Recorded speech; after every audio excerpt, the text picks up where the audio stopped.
The night a gang leader put his hand across a nurse's face inside a packed Montana bar, everyone in that room expected her to cry.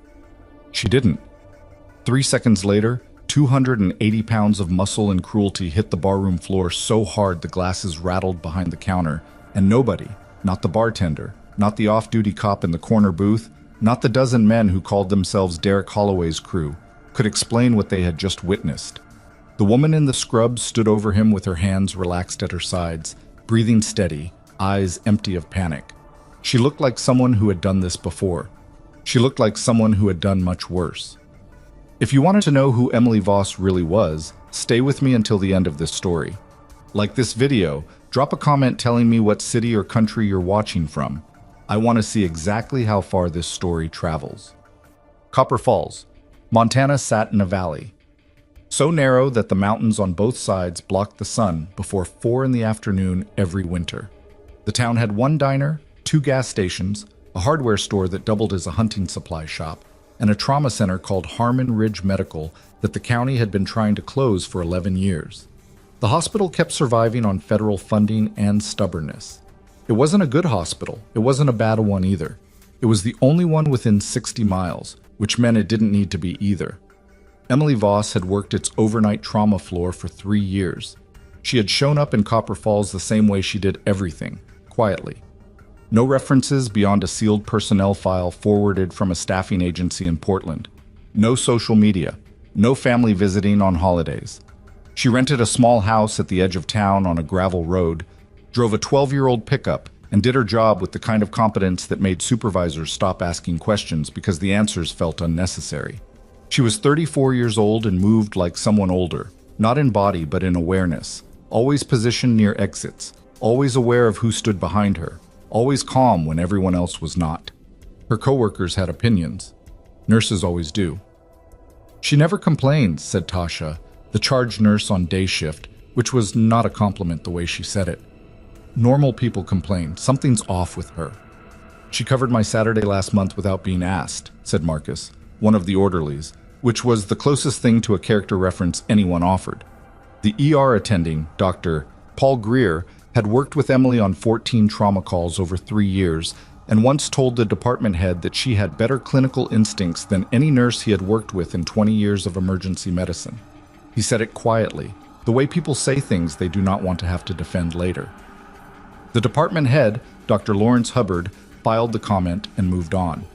He had other concerns. The hospital administrator, Richard Solt, had been making changes, cutting staff, renegotiating contracts, bringing in a consulting firm nobody on the clinical side had heard of called Meridian Outcomes Group. 3 senior nurses had resigned in 6 months. The ones who stayed were careful about what they said out loud. Emily said very little regardless. She worked her shifts. She drove home on the gravel road. She ran 8 miles every morning on the mountain trail before dawn, always at the same pace, always alone. On the occasional Friday night, she walked 4 blocks to the Ironclad, a bar that occupied the ground floor of what had once been a railroad depot, ordered a single drink, sat at the end of the counter, and watched the room without appearing to watch anything at all. That was where it started. The Friday in November was colder than usual. The parking lot outside the Ironclad held twice as many trucks as a normal weekend because a minor league hockey game had just ended 2 miles away, and the crowd had migrated in waves. By 8 o'clock, the bar was loud, warm, and operating at the outer edge of its fire capacity. Emily sat at her usual spot with a glass of club soda and lime. She ordered it at the bar because the alternative was explaining to people that she didn't drink, which invited more conversation than the order itself. She had been there 40 minutes when Derek Holloway walked in. She didn't know his name yet. She registered him the way she registered all potential complications. Male, early 40s, significant physical mass across the shoulders and chest, moving with the practiced looseness of someone accustomed to rooms rearranging themselves around him. He had 4 men with him who functioned as a kind of mobile perimeter. People moved, not dramatically, just the slight, unconscious shifts that happen in a space when something dangerous enters it. The bartender, a compact man named Gil, who had worked the Ironclad for 17 years, put on a professionally blank expression and started polishing a glass that was already clean. Holloway ordered a round for the 5 of them and surveyed the room the way people do when they want the room to know it's being surveyed. His gaze moved across the bar, touched Emily without stopping, moved on, then came back. Emily looked at her glass. "You're in my spot," Holloway said. She glanced up.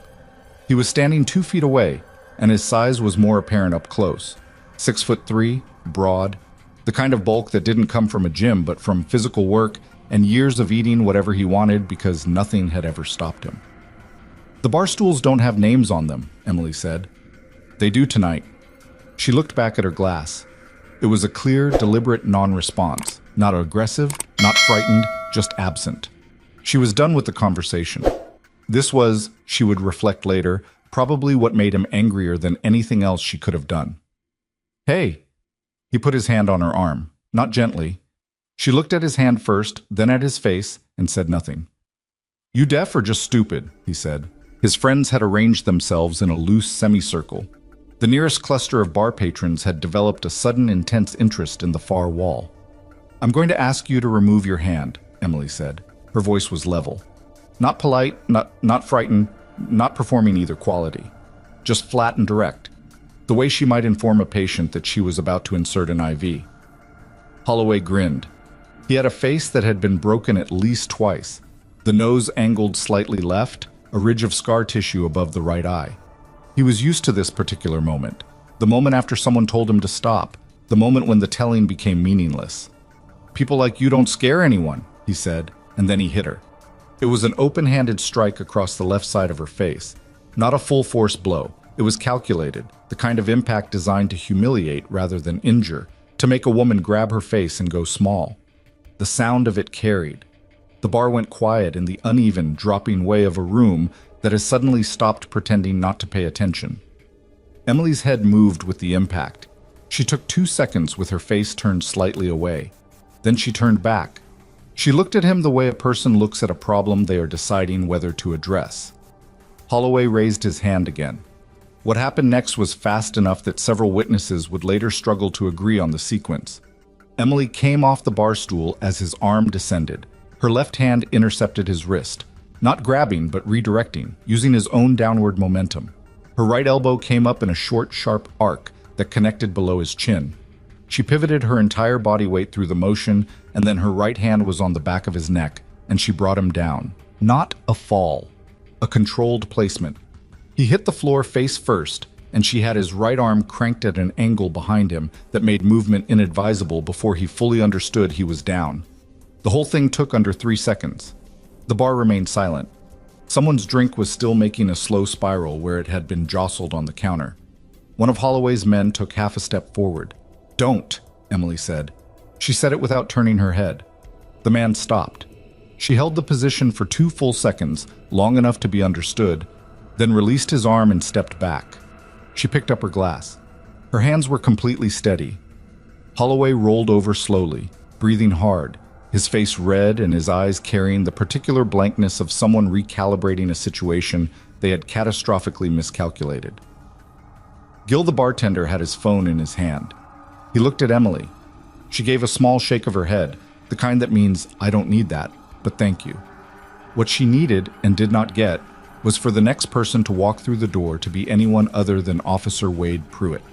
Pruitt had been with the Copper Falls Police Department for 9 years, which in a town this size meant he had worn grooves into his authority deep enough that he no longer noticed the shape of them. He was 46, soft in the middle, and arrived at situations already knowing what they were. He came in because someone at the bar had apparently called it in. Not the strike, not the assault, but the noise that came after. He looked at Holloway on the floor. He looked at Emily standing at the bar. He looked at Holloway's friends and registered something in their expressions that people like Pruitt register and file under manageable. "What happened here?" he said. It was not a question. "She attacked Derek," said one of Holloway's men, before anyone else could speak. "I defended myself," Emily said. "He struck me first." Several witnesses. "I'm asking him," Pruitt said, tilting his head towards the man who had spoken. Holloway was on his feet now, working his shoulder, his expression having reorganized itself into something between wounded dignity and threat. "Came at me for no reason," he said. "All I did was try to have a conversation." Emily looked at Gil. Gil was looking at the counter. She understood then what kind of scene this was. "Ma'am, I need you to step outside with me, Pruitt said. I'm the one who was assaulted. You're the one who put a man on the floor. He said it like it was the relevant fact, the only relevant fact. Anything else gets sorted out at the station if it needs to. She did not argue. Argument would change nothing here, and she knew it. She put cash on the counter for her drink, picked up her jacket, and walked out ahead of him. In the parking lot, under the yellow security light that turned everything the color of old newsprint, Pruitt told her that Derek Holloway was known to the department, a phrase that could mean anything, and in this case meant that the relationship was the kind police departments accumulate over years of looking the other way at exactly the right moments. He told her that if Holloway decided to press charges for the assault on his person, that would be the department's concern to investigate. He told her that whatever she thought she had coming to her, this was not the time or place to be a problem. He told her to go home. She went home. She drove the gravel road in the dark, parked the truck, and sat in the kitchen for a long time without turning on the lights. The side of her face where she had been struck had begun to ache dully. She pressed 2 fingers against it, checked the bone structure out of professional habit, and determined it was bruised but not fractured. She did not call anyone. There was no one to call. In the morning, she went to work. She was 20 minutes into her shift when the charge nurse told her that Richard Solt wanted to see her in his office before she started rounds. Tasha delivered this news with her eyes slightly averted, which told Emily everything the words did not. Solt's office was on the administrative floor, removed from the clinical areas by enough distance that the people in it never had to smell the hospital. He was 58, with the particular tidiness of a man who had spent his career in administration, everything on his desk at right angles, his suit pressed with the precision of someone who understood that appearance was a form of argument. He had already heard. Of course he had. I've been briefed on the incident at the Ironclad last night, he said, gesturing toward the chair across from his desk without looking at it. Emily sat. Emily, the hospital has a conduct standard that extends beyond the walls of this building. He folded his hands on the desk. A member of our nursing staff physically assaulting a civilian. I was struck first. There's bar camera footage and at minimum 6 witnesses. Solt's expression didn't shift. The optics of this are what they are. A nurse with the kind of, he paused, choosing the word, capability you displayed last night. It raises questions about what kind of employee we have working in a patient care environment. Emily looked at him steadily. Are you saying that because I defended myself, I'm unsuitable to care for patients? I'm saying that Harmon Ridge Medical is in a period of transition, and we need staff whose conduct, in all environments, reflects the values we're trying to. I need you to say the actual thing you're saying. He let a silence develop. It was a practiced silence, the kind administrators use to make the person across from them fill the space with concessions. Emily did not fill it. We're letting you go, he said finally. Effective today. You'll receive your last 2 weeks as severance. I'd encourage you to think of this as an opportunity to... You don't have to encourage me to think of it as anything, Emily said. She stood up. I'll clear my locker. She walked out of his office, down the administrative corridor, and into the elevator. In the elevator, alone, she leaned against the back wall for exactly 4 seconds. Then the doors opened and she walked out and finished her exit, like someone who had done difficult things in difficult circumstances and understood that feeling them fully was a luxury for later. She was in the parking lot, box of locker contents under her arm, when Marcus the orderly jogged out after her. This is garbage, he said, slightly out of breath. Everyone knows it. Tasha filed a complaint. Don't, Emily said. Not unkindly. It won't help and it might hurt you. Dr. Greer is furious. Dr. Greer is an employee. She unlocked the truck. Tell him I said thank you for the 3 years. Where are you going to go?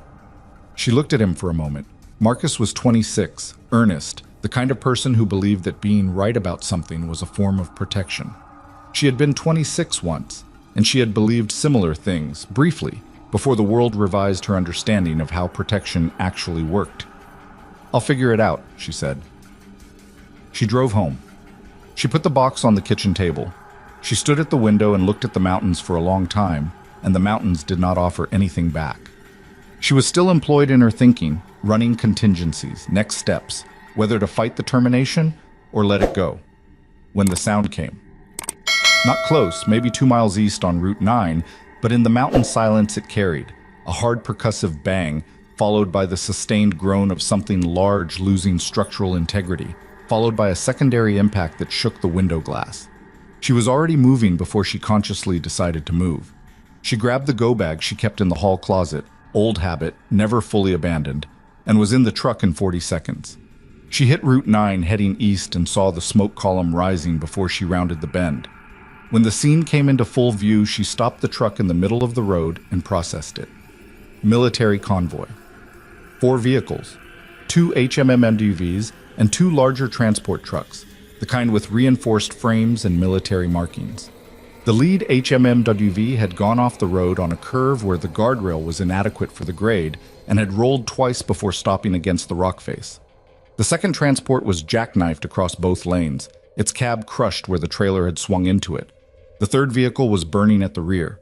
She could see figures moving, some moving wrong, the lurching, compensating motion of people who are injured and running on adrenaline, and at least 3 that were not moving at all. She pulled over, grabbed the bag, and ran. The first person she reached was a soldier in full field gear who had made it 50 feet from the second transport before his legs gave out. GSW to the upper left thigh. No, not GSW. Shrapnel from the secondary impact. A jagged piece of chassis metal lodged laterally. The blood pressure in the wound telling her the femoral had been nicked but not severed.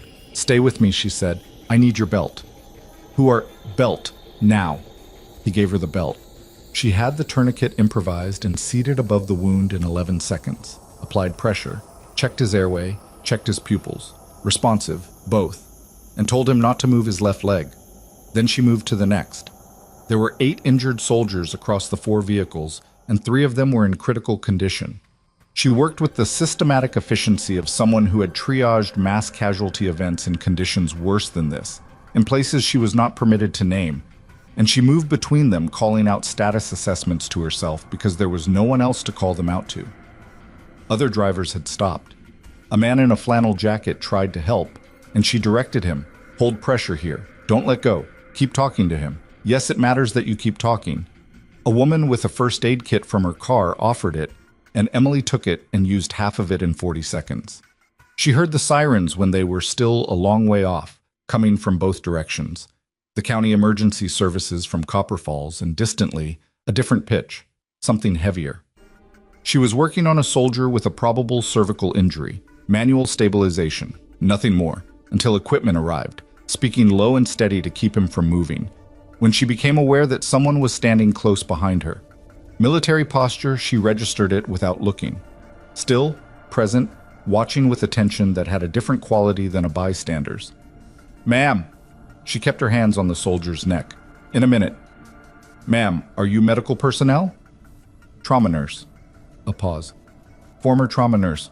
Hold this." She guided the newcomer's hands into position, large hands, steady, took direction without hesitation. She glanced up. Army sergeant. Full combat kit, which meant the heavy vehicles she had heard but not seen yet were his. The secondary response, not county. "What unit are these men from?" she asked. "That's classified. I need to know their blood types and any—" "Ma'am." His voice changed. Not louder, quieter, actually. He was looking at her go-bag, which was open on the ground beside her, and at the way her hands moved, and at the tourniquet she had placed on the first soldier, the one that any trauma professional would recognize was applied with military standard precision, not civilian emergency training. "What did you say your name was?" She didn't answer because the ambulances arrived and she moved toward them to transfer information. She gave the paramedics a full rundown on each patient, injury, intervention, status, priority sequence, and they took it without question because she was speaking in the cadence of someone who knew what she was doing, and in emergencies, competence is its own credential. She was still giving the rundown when she heard it. Behind her, from the direction of the overturned HMMWV, the sergeant was on a radio. She had good ears. She had always had good ears. "Need you to confirm a personnel record," he was saying. "Female, mid-30s, trauma skills beyond civilian certification. Name?" And here he looked directly at her across the distance, and she realized he had read it off the ID clipped to her go-bag strap. "Name is Voss, first initial E." She kept talking to the paramedics. "Copy that," the sergeant said behind her. Then nothing for 22 seconds. Then, Say again. Say that again. She finished the briefing. She handed off the last patient and stepped back from the controlled chaos of the loading sequence. She had blood on her jacket and hands, and she became aware of both for the first time. The sergeant walked toward her with a different expression than the one he had started with. The professional blankness was still there, but something had opened behind it. The particular adjustment that happens on a person's face when information they have been given does not fit the frame they were using to organize the world. "Ms. Voss," he said. "I should go," she said. "I'm going to need you to stay here for a few minutes." "I'm not needed anymore. Your paramedics are—" "I'm not asking because of the paramedics." He said it carefully. "The record that just came back on your name, it's flagged at a clearance level I don't have. That doesn't happen often. It has actually never happened to me before." He paused. "There are people coming who are going to want to talk to you." Emily looked at him for a long moment. Then she looked at the mountains, which were doing what they always did. "How long?" she said. "Maybe 40 minutes?" She nodded once. She sat down on the tailgate of the nearest undamaged truck and looked at her hands and waited, and the things she had buried for 3 years began to surface the way things do when the circumstances have finally become exactly what you tried to prevent. 40 minutes. She had spent longer than that in situations with no exit at all. She could wait. They came in 2 vehicles, a black government SUV and a military staff car with no markings beyond the branch insignia, which told Emily more than markings would have. Unmarked meant the unit wasn't meant to be placed. The staff car meant someone with rank had made the trip personally, rather than sending a representative, which meant whatever was in her file had moved people who did not move easily. She stayed on the tailgate. She had learned a long time ago that standing up when authority arrived was a form of deference that cost you before the conversation even started. 4 people got out. 2 were in uniform: Army, senior ranks, a lieutenant colonel, and a major she didn't recognize. 1 was in civilian clothes with the particular cut and bearing of federal law enforcement. The 4th was a woman in her late 50s in a dark coat who walked with a slight limp and who Emily recognized immediately and completely, the way you recognize someone who reshaped the direction of your life. Colonel Renata Marsh. She was older. The hair was fully silver now and cut short in a way it hadn't been before. But the way she moved, the economy of it, nothing wasted, every step deliberate, that hadn't changed at all. Marsh walked directly to Emily and stopped 3 feet away and looked at her for a moment without speaking. It was not an unkind look. It was the look of someone doing a rapid and honest accounting. "You look terrible," Marsh said. "I've had a complicated 24 hours, Emily said. "I heard." Marsh turned slightly and looked at the crash site, at the soldiers being loaded, at the blood on Emily's jacket. "And then this. I was in the area." "You were always in the area when something needed doing." Marsh said it without sentimentality, which was the only way either of them would have been comfortable hearing it. She turned back. "We need to talk." "I figured. Somewhere that isn't a highway shoulder." Emily got off the tailgate. The lieutenant colonel had been watching this exchange with the careful expression of someone witnessing a conversation whose context they cannot fully access. The federal agent had his hands in his jacket pockets and his eyes on Emily with the specific attentiveness of law enforcement building a read. "Who's the civilian?" Emily asked quietly, for Marsh's ears. "His name is Garrett Lowe. He's out of the DOJ field office in Helena. He's been working something for about 8 months, and your name came up in it 3 weeks ago." Marsh paused. "He was going to come find you eventually. I decided I'd rather it happen with me present." Emily processed that. "That's not reassuring." "It's not meant to be reassuring, it's meant to be honest." Marsh started walking toward the staff car. "Come on, I'll explain what I can." What Marsh could explain, it turned out, was more than Emily had expected and less than she needed. They sat in the back of the staff car, Marsh, Emily, and Lowe, with the lieutenant colonel up front and the divider up, parked on the shoulder 200 yards from the crash scene. The heater was running. Emily's jacket was still blood-stiff, and she was aware of it in the enclosed space, but nobody commented. Lowe went first. He was mid-40s, economical with words, the kind of agent who had learned that the less he explained, the more the person across from him filled the silence. He opened a folder on his knee and turned it toward Emily. The top document was a corporate filing. The company name was Kestrel Strategic Partners, registered in Delaware, operational address in Billings. Emily looked at it without touching it. "Familiar?" Lowe asked. No. It's a defense consulting firm, contracts with the Army, primarily logistics and security infrastructure for domestic installations. He turned to the next page, a org chart, several names, one of them highlighted. This name. Emily looked at the highlighted name. Richard Solt. She kept her face still. He's the administrator at Harmon Ridge Medical. He's also on the board of Kestrel Strategic Partners, has been for 4 years. Lowe turned another page. Kestrel has been running a secondary operation through Harmon Ridge, using the hospital's procurement system to move medical supply contracts in ways that benefit Kestrel's subsidiary accounts.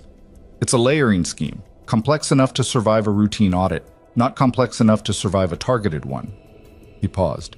The reason we have a targeted one is that 3 months ago, Kestrel filed paperwork for a contract extension that involved equipment specifications for a specialized trauma unit attached to an installation in this region. Which installation? Emily said. That's still classified. He looked at her steadily. But it's the same installation that Convoy was resupplying. Emily looked at the org chart again, the highlighted name.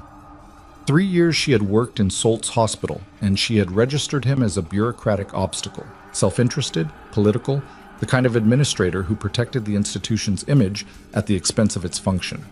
She had not registered him as anything more than that. She thought about the sealed personnel file, the staffing agency in Portland, the steps she had taken when she arrived in Copper Falls to be unreachable by anyone who might know what she used to be. Why did my name come up in your investigation? She asked. Lowe glanced at Marsh. Marsh said, "That's where it gets into territory that belongs to me." Lowe closed the folder and looked out the window, which was the professional courtesy of a man allowing a conversation to happen without him. Marsh shifted to face Emily more directly. She had the manner of someone who had delivered difficult information many times and had learned that the delivery style mattered less than people assumed. What mattered was not softening it into something unrecognizable. "After what happened with your unit," Marsh said, "the investigation into the operational failure identified 3 points of compromise. One was internal. You know that part. That's the part that ended your service. The second was a communications intercept that we traced and plugged. The third one," she stopped. "The third one we couldn't source. We knew money had moved. We knew someone with logistics access had provided route information that shouldn't have been available to non-cleared personnel. We couldn't find the entry point." Emily was very still. "Kestrel Strategic Partners existed in a different form 4 years ago," Marsh continued. "Different name, similar structure. Garrett's team found the financial thread 3 months ago, the route information that compromised your unit's final operation. It passed through a shell account that connects, with some patience and a good forensic accountant, to the same network that Kestrel uses now." The car was quiet except for the heater. "Solt," Emily said. It wasn't a question. "We don't have enough for that specifically yet. We know the network. We're still building who within it had operational knowledge." Marsh looked at her carefully. "But the point is that your disappearance from the service record was logged as a voluntary separation. It wasn't flagged to any of the people who were looking at the network because there was no visible connection. When Garrett's team ran a proximity analysis on everyone currently within 50 miles of the installation and found a former special operations medic working at a hospital with Kestrel ties, it flagged," Emily said. "It flagged." Emily looked at her hands, the blood under her fingernails that she hadn't been able to clean in the field. "I was fired this morning," she said, "by Solt. He used last night at the bar as the excuse." Marsh and Lowe exchanged a look that lasted less than a second. Lowe had the folder open again. "Last night," Lowe said. "Tell me about last night." She told them. All of it. Holloway, the bar, Pruitt's response, the termination. She told it the way she wrote incident reports, factual and sequenced, without editorializing. When she finished, Lowe wrote 3 things in his notebook and circled one of them. "Derek Holloway," he said. "Has anyone told you what he does for a living?" "No?" "He runs private security contracts in this region. His company is called Titan Ground Services." Lowe turned to a page in the folder. "Titan Ground Services has a subcontracting relationship with Kestrel Strategic Partners." The heater ran. Outside, the last ambulance was pulling away. Emily sat with that for a moment. The bar, the strike, Pruitt's response, the termination the next morning. She had read it as opportunism, a man who liked to intimidate women, a corrupt cop covering for someone he owed. an administrator using a convenient excuse. And it was all of those things. But it had also been, she now understood, a deliberate removal. "He knew who I was," she said. "We believe Solt ran your name at some point in the last several weeks," Lowe said. "We don't know what he found or didn't find, but the timing of your termination the morning after an incident that gave him cover, he left it open." "He may not have known your full history," Marsh said, "but he knew enough to want you gone." Emily nodded slowly. She was angry, but it was the cold, functional kind of anger, not the kind that interfered with thinking, but the kind that clarified it, burned off everything secondary and left the structure of the problem clean and visible. "What do you need from me?" she said. Yeah. What they needed, it turned out, was both simpler and more complicated than she could have predicted. Lowe needed a witness with direct knowledge of Solt's operational decisions at Harmon Ridge. Someone who had worked inside the hospital long enough to speak credibly to the pattern of choices that had thinned staffing, redirected procurement, and created the conditions that benefited Kestrel's billing structure. Emily had 3 years of it. She had noticed, because she noticed things, and she had filed observations in her memory the way she filed everything, dated, sequenced, specific. What Marsh needed was harder to say in the car, with Lowe present. She said it anyway. "The unit from the convoy," Marsh said. 3 of those 8 soldiers are going to need surgical intervention in the next several hours. Harmon Ridge is the closest facility. The trauma team there is," she paused, choosing the word, "reduced." "They fired half the senior nursing staff in the last 6 months," Emily said. "I know, I read Garrett's file." Marsh looked at her directly. "Dr. Greer is there. He requested you by name 20 minutes ago when the paramedics called ahead with the patient profiles. He doesn't know you were terminated this morning." "Solt does?" "Solt is going to have a difficult few hours," Marsh said, and the way she said it left the shape of what was coming visible without requiring specification. "But between now and when that becomes official, the hospital administration is going to try to prevent you from entering the building." "You could compel entry," Emily said. "I could. It would take time I'd rather not spend." Marsh's voice was even. "I'm asking if you'll go back voluntarily, with us, right now." Emily looked out the window at the road, at the mountains above the tree line, at the sky that was moving toward the flat gray of late afternoon. She had driven that gravel road home this morning with a box of her belongings and thought she was done with Harmon Ridge Medical in all the ways a person can be done with a place. Now Marsh was asking her to walk back through the front door with federal and military authority at her back, which was a different kind of return entirely. It was also, she recognized, not actually a choice. There were soldiers in those ambulances who needed a specific combination of skills, and she was the combination. Everything else was just the particular texture of the circumstances. "Let me clean up," she said. "I can't walk into a trauma bay with someone else's blood on my hands." Harmon Ridge Medical was 40 minutes from the crash site. They made it in 28, which told Emily something about what Marsh had communicated to the staff car's driver before they left. The hospital entrance was visible from the parking lot, and so was the figure standing just inside the automatic doors. Richard Solt, in his pressed suit, with 2 security guards flanking him at a distance that indicated they had been positioned rather than arrived independently. He had received some kind of alert. Of course he had. A hospital administrator with Kestrel ties and reasons to keep Emily out would have any number of tripwires in place. Marsh got out of the car first, then Lowe. Then the lieutenant colonel, who had not spoken to Emily directly, but who had the particular posture of someone whose rank functioned as an argument before he opened his mouth. Emily got out last. Solt pushed through the automatic doors and came 4 steps forward, stopping when he registered the full composition of the group. The uniforms, the federal bearing of Lowe, the general quality of authority in front of him. "Ms. Voss was separated from this hospital this morning," Solt said. His voice was controlled, administrative. "She is not authorized to be on hospital property." "She's with us," Marsh said. "That doesn't change hospital." "Mr. Solt." Lowe reached into his jacket and produced a document. He extended it without stepping forward, making Solt come to him. "That's a federal order authorizing the temporary reintegration of Emily Voss as a qualified trauma specialist for the duration of the current medical emergency. It's been signed. Read the signature line if you'd like." Solt looked at the document. Something moved through his expression. Not fear exactly, but the precursor to it. The moment when a man who has operated inside a comfortable structure feels the structure shift.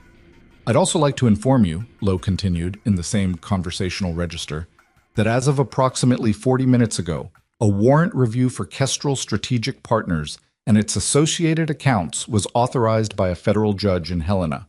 I mention this in the interest of transparency. Solt went very still. The trauma bay, Marsh said to Emily. Dr. Greer is expecting you.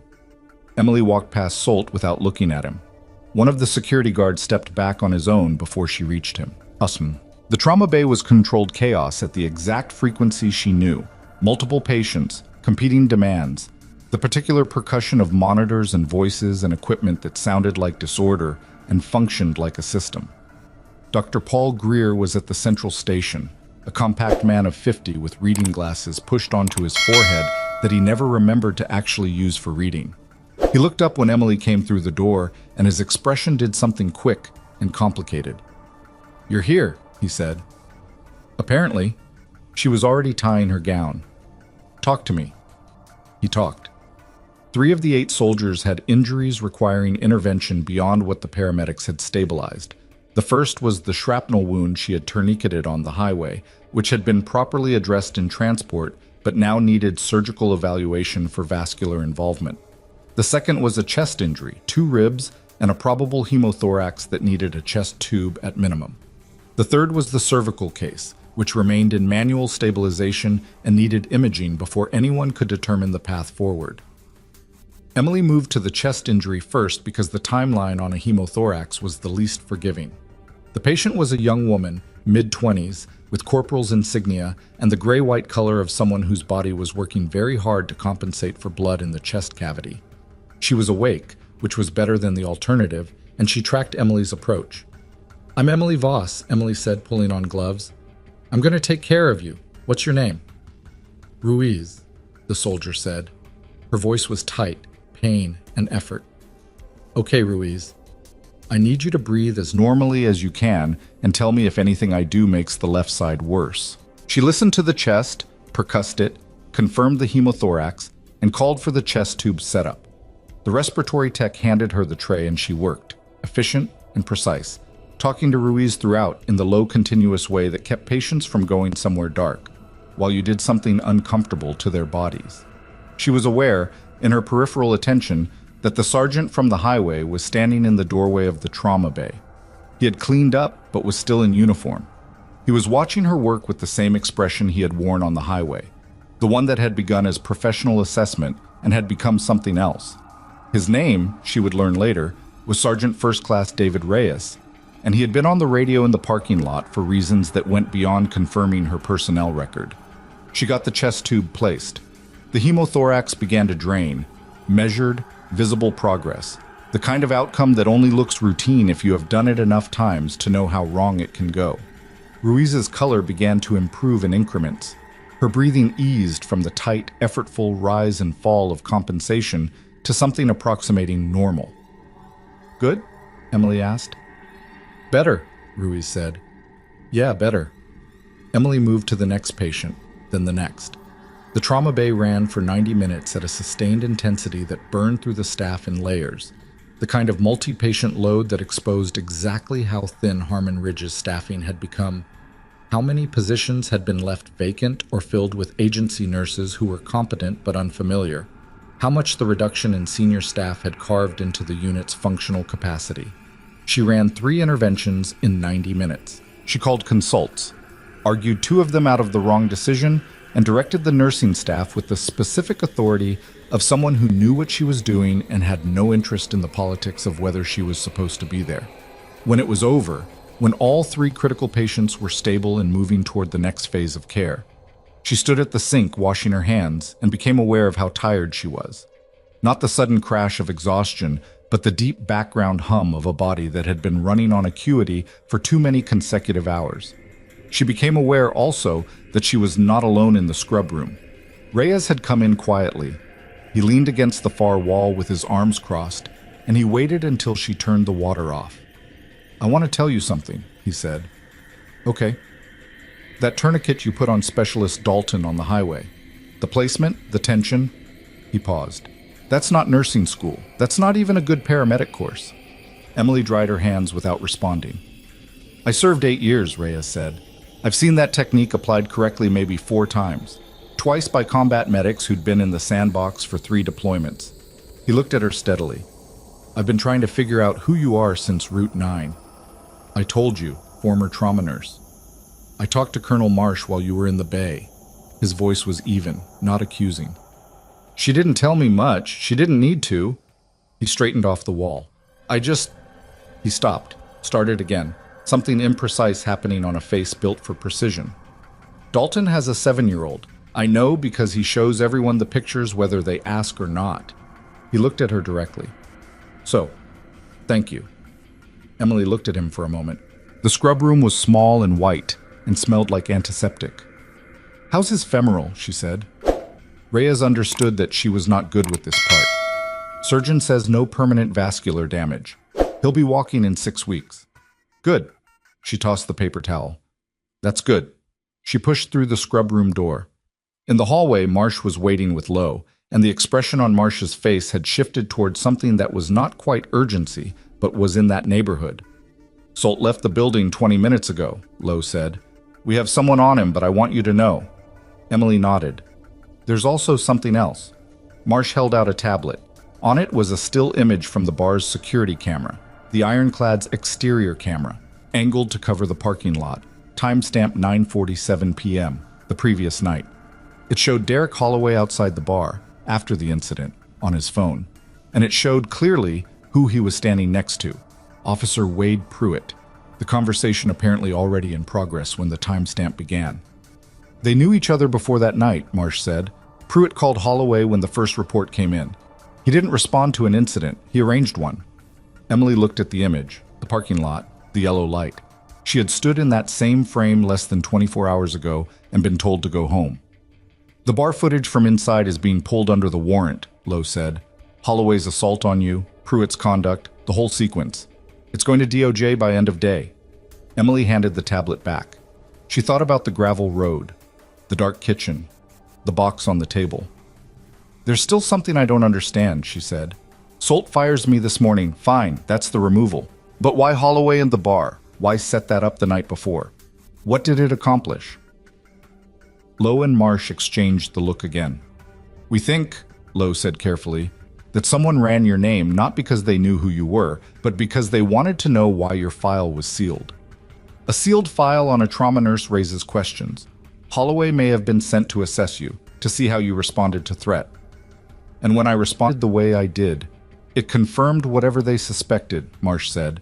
Solt terminated you before you could become a problem he couldn't manage. She paused.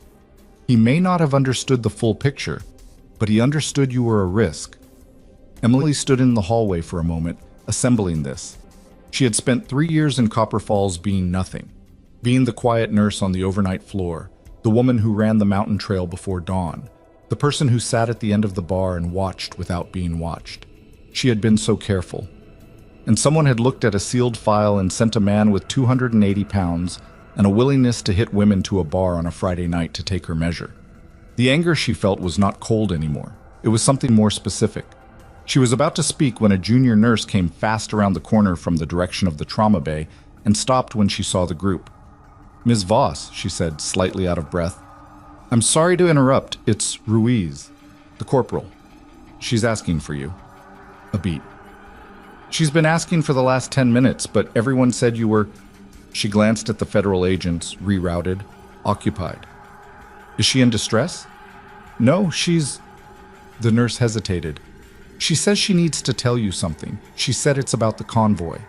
Emily looked at Marsh. Marsh's expression had gone very still. Go, Marsh said. Emily followed the junior nurse back down the corridor toward the trauma bay, and behind her she could hear Marsh begin to say something to Lowe in a low, clipped voice. Something Emily didn't catch because she was already moving, because the particular weight of she needs to tell you something about the convoy had landed with the specific gravity of information that did not wait. The room with Ruiz was at the end of the ward, quieter than the trauma bay, the monitors running at their steady background cadence. Ruiz was elevated slightly in the bed, her color still pale, but nothing like the gray-white of the highway. She tracked Emily's entry with dark eyes that were alert and measuring. Emily pulled the chair to the bedside and sat, which put them at eye level. Not a clinical position, a listening one. "You wanted to tell me something," Emily said. Ruiz looked at the door, the checking look. Emily stood, closed it most of the way, and sat back down. "The convoy wasn't a random routing," Ruiz said. Her voice was low and deliberate. "We were told last minute, change of route. Came down from logistics. Internal order, signed off. But Sergeant Reyes flagged it before we rolled because the new route went through that mountain curve, and he'd driven it before and knew the grade was wrong for our load weight."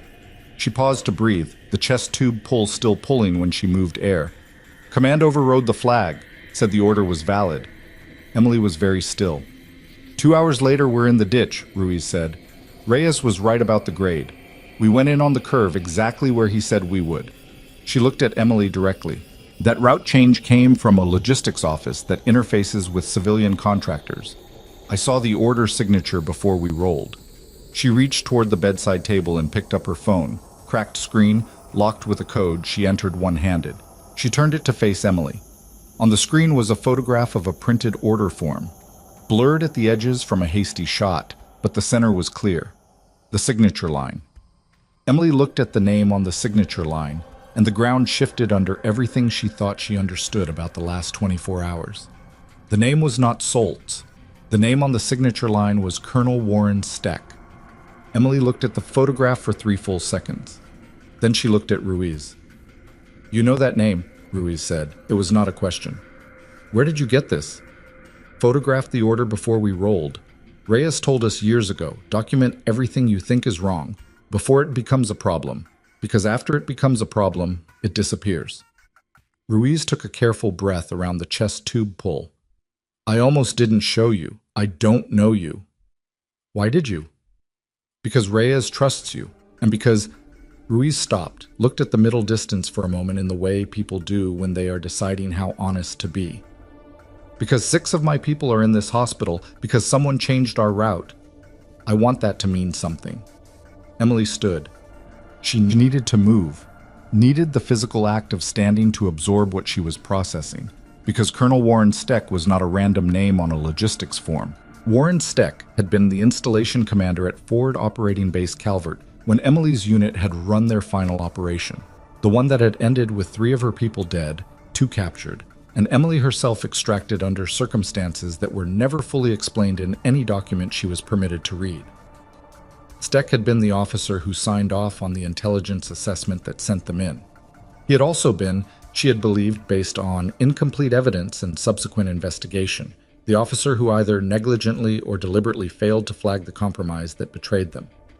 Nothing had ever been proven. Steck had retired with full honors 18 months after the operation. She had tracked him from a distance, not obsessively, but the way you keep a peripheral eye on something you cannot resolve. Last she knew, he was consulting. Private sector, defense adjacent, Kestrel Strategic Partners.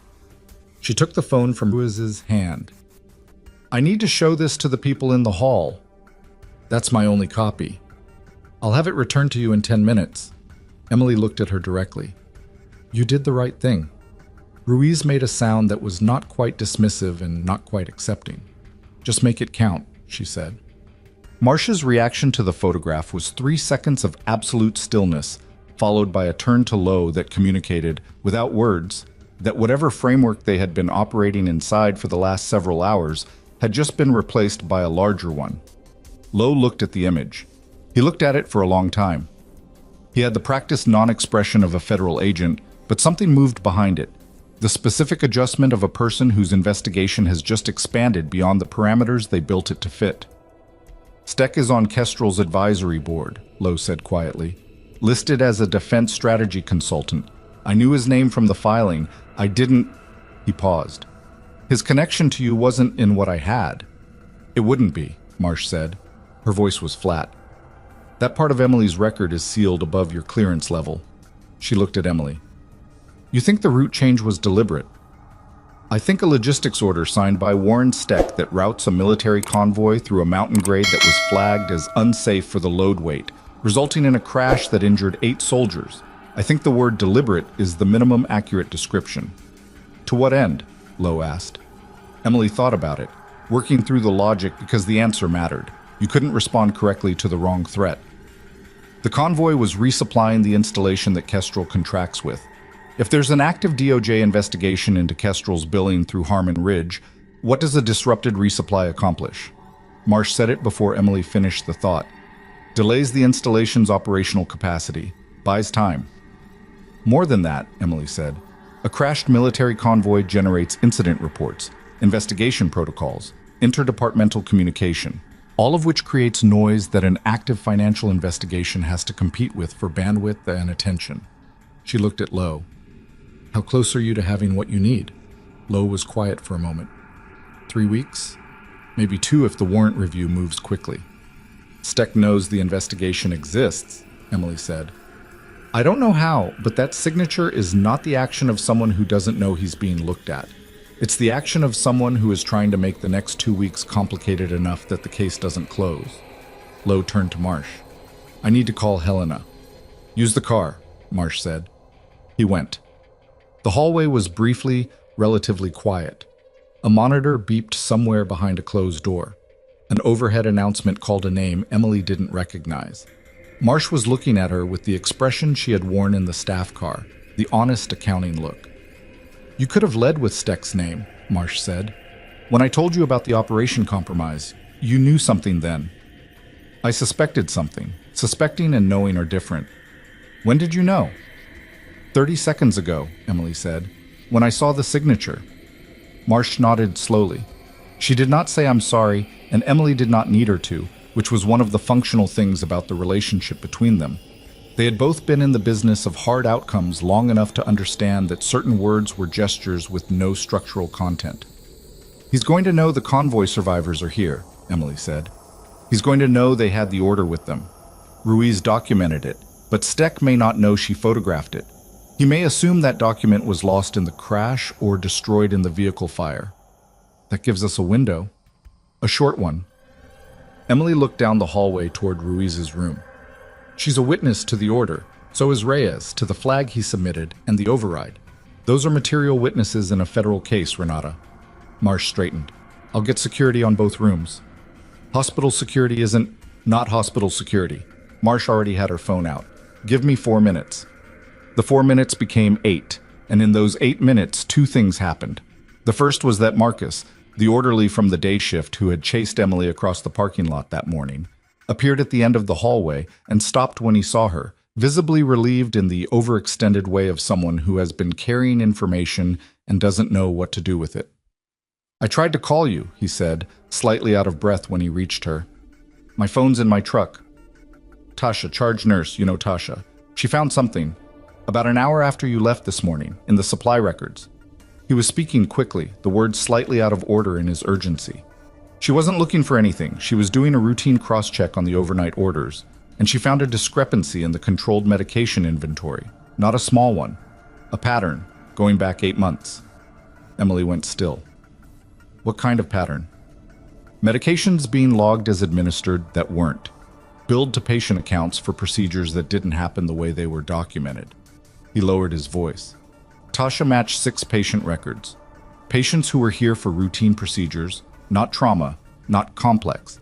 Being billed for post-operative interventions that the nursing notes don't support. The billing goes to... He stopped, checked the hall. It goes through an insurance coding pathway that Solt restructured 14 months ago. Emily looked at him. 26 years old and earnest, and he had no idea how significant what he had just told her was. Where's Tasha now? She went to Solt's office to report it because she didn't know. She hadn't heard yet about the federal thing. She just found it and went up. He looked uncertain. That was 40 minutes ago. She hasn't come back. Emily turned and walked fast toward Marsh, who was finishing her call. She relayed Marcus's information in 40 seconds. Marsh processed it without interrupting. Solt left the building, Lowe said, coming back through the entrance door, phone in hand. We have visual on him. He drove to a commercial property on the east side of town. We're getting the address. Tasha Okonkwo went to his office 40 minutes ago, Emily said. She's a charge nurse. She found the billing discrepancy.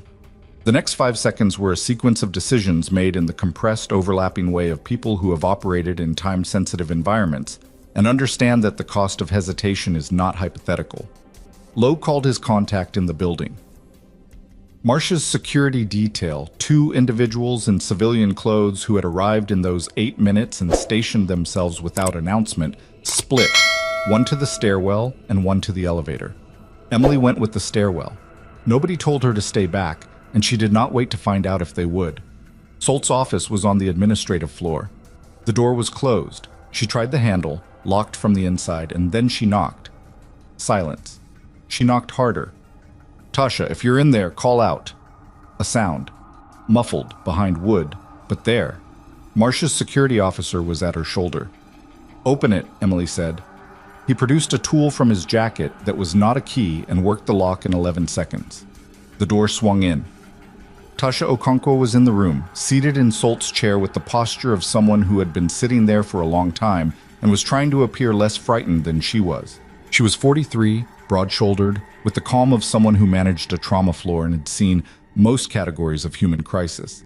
But this was a different category, and she knew it. "He told me to stay," she said. Her voice was steady.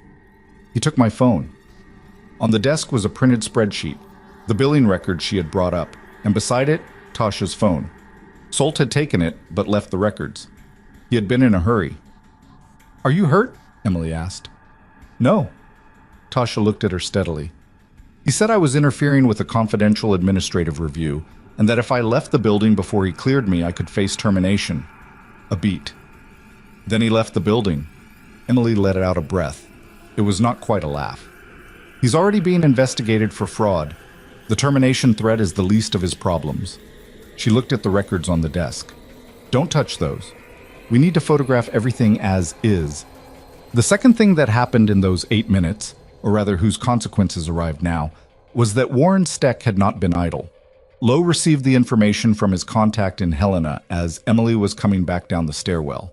Steck's consulting firm had placed 3 calls in the last hour to a number in Copper Falls. The number resolved to a prepaid mobile. They were working on physical location. "He's coordinating something here," Lowe said. Reyes had come down from wherever he had been waiting when he heard the increased activity in the corridor. He stood in the hallway outside Ruiz's room with the alert readiness of someone who had not fully left operational mode despite being technically a visitor in a hospital. "Who's Steck coordinating with?" Emily asked Lowe. "We don't know yet." "Holloway," Reyes said. Everyone looked at him. He said it with the certainty of someone who has been running a parallel calculation and has arrived at the answer. "Needs something done in Copper Falls that he can't do through official channels." "Where's Holloway now?" Emily asked. Lowe was already typing. He got an answer in 90 seconds from a contact she couldn't see. Released from county custody at 1400, Holloway was brought in on the assault charge from the bar footage, but the county DA's office said he stopped, read something. His jaw tightened slightly. The DA declined to hold him pending the full warrant review. "He's out." Emily stood with that for a moment. "Who is the DA?" she asked. Lowe looked up. "His name is Carl Pruitt. Wade Pruitt. Carl Pruitt." She did not need to ask if they were related. "How many people in this county," Emily said, "are connected to Kestrel?" Nobody answered, which was its own kind of answer. Reyes moved to the window at the end of the hall, east-facing, overlooking the hospital's secondary parking lot. He stood there with the particular stillness of someone not looking at a view but watching a perimeter. Emily came and stood beside him. The secondary lot held a mix of staff vehicles and a few county emergency unit trucks that had staged here after the convoy response. Nothing looked out of place, but nothing looks out of place was its own category of information if you were the type of person who had learned to pay attention to parking lots. "What are you seeing?" she asked quietly. "Gray pickup. Been there since we arrived. Engines running. You can see the exhaust in this temperature." He did not point, did not look directly. "Backed into the far corner. Clear line of sight to the main entrance." Emily registered it without turning her head.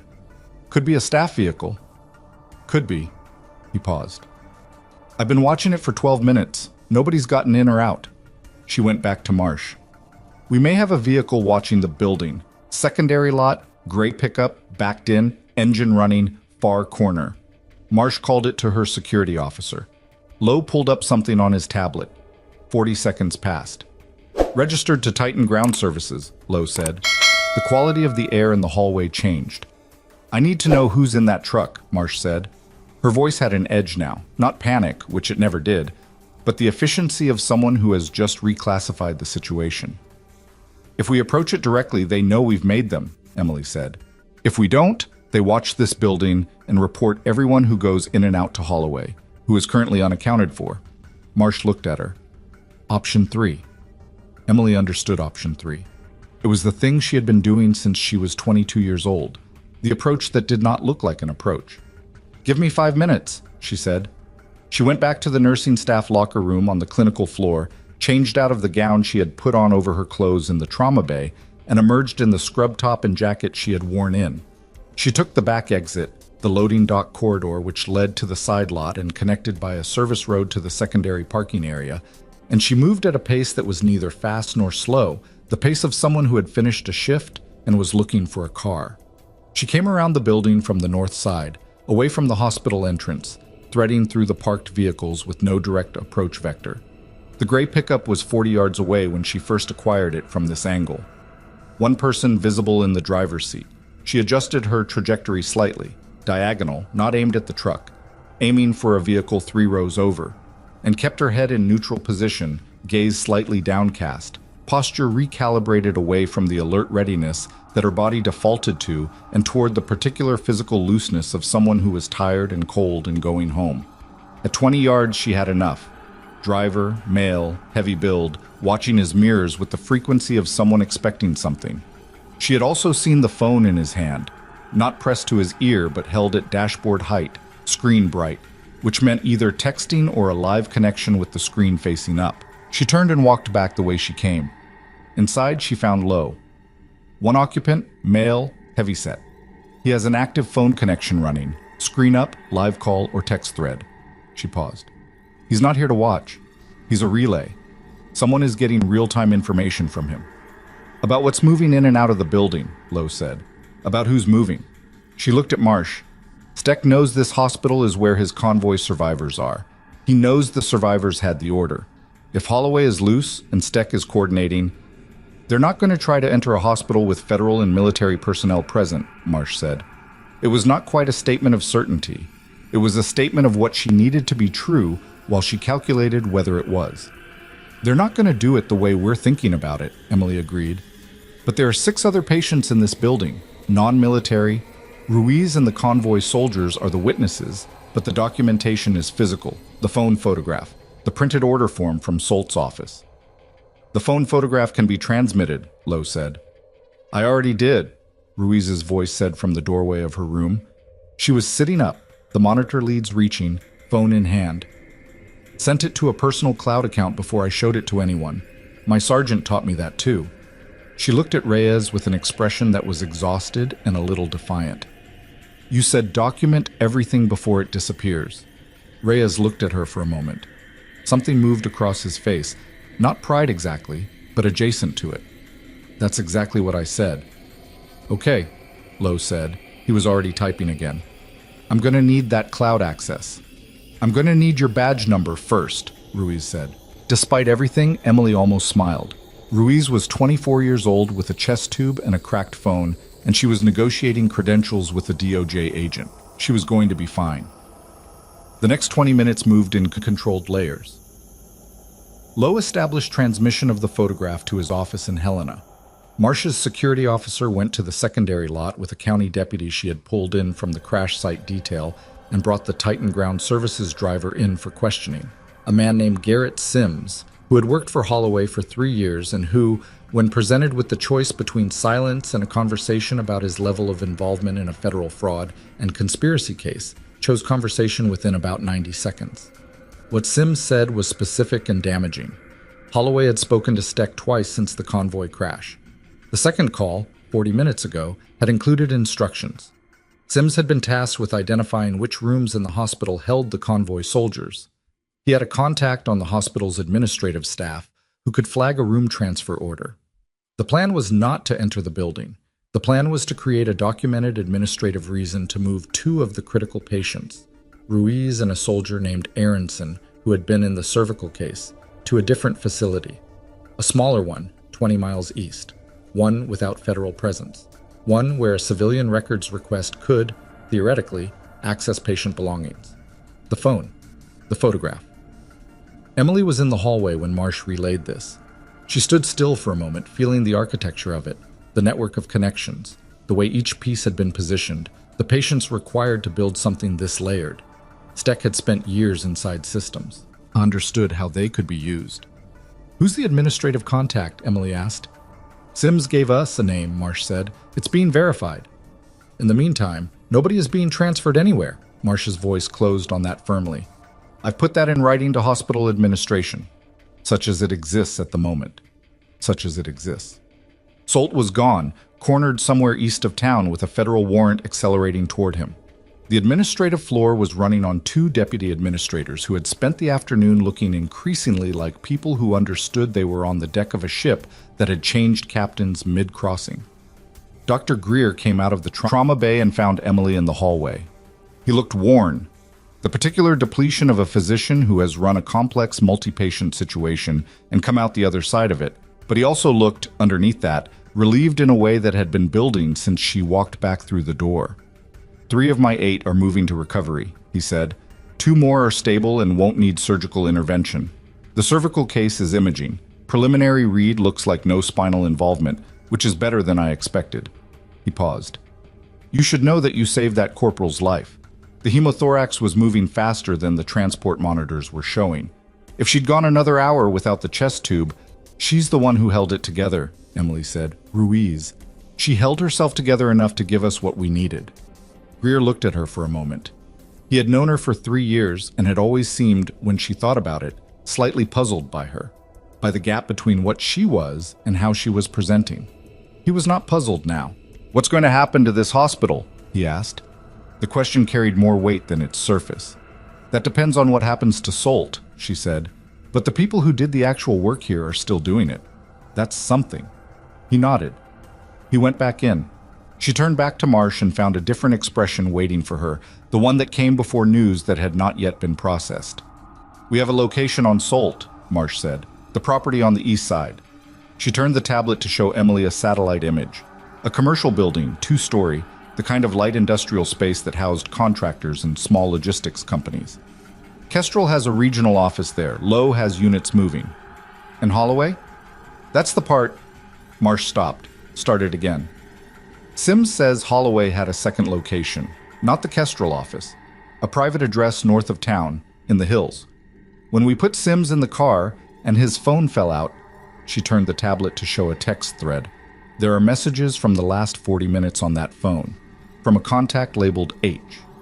Emily read the most recent message on the screen. "Change of plan. Not the records. Package is already gone. Need confirmation of which one talked." She read it twice. Which one talked? The record photograph was already transmitted.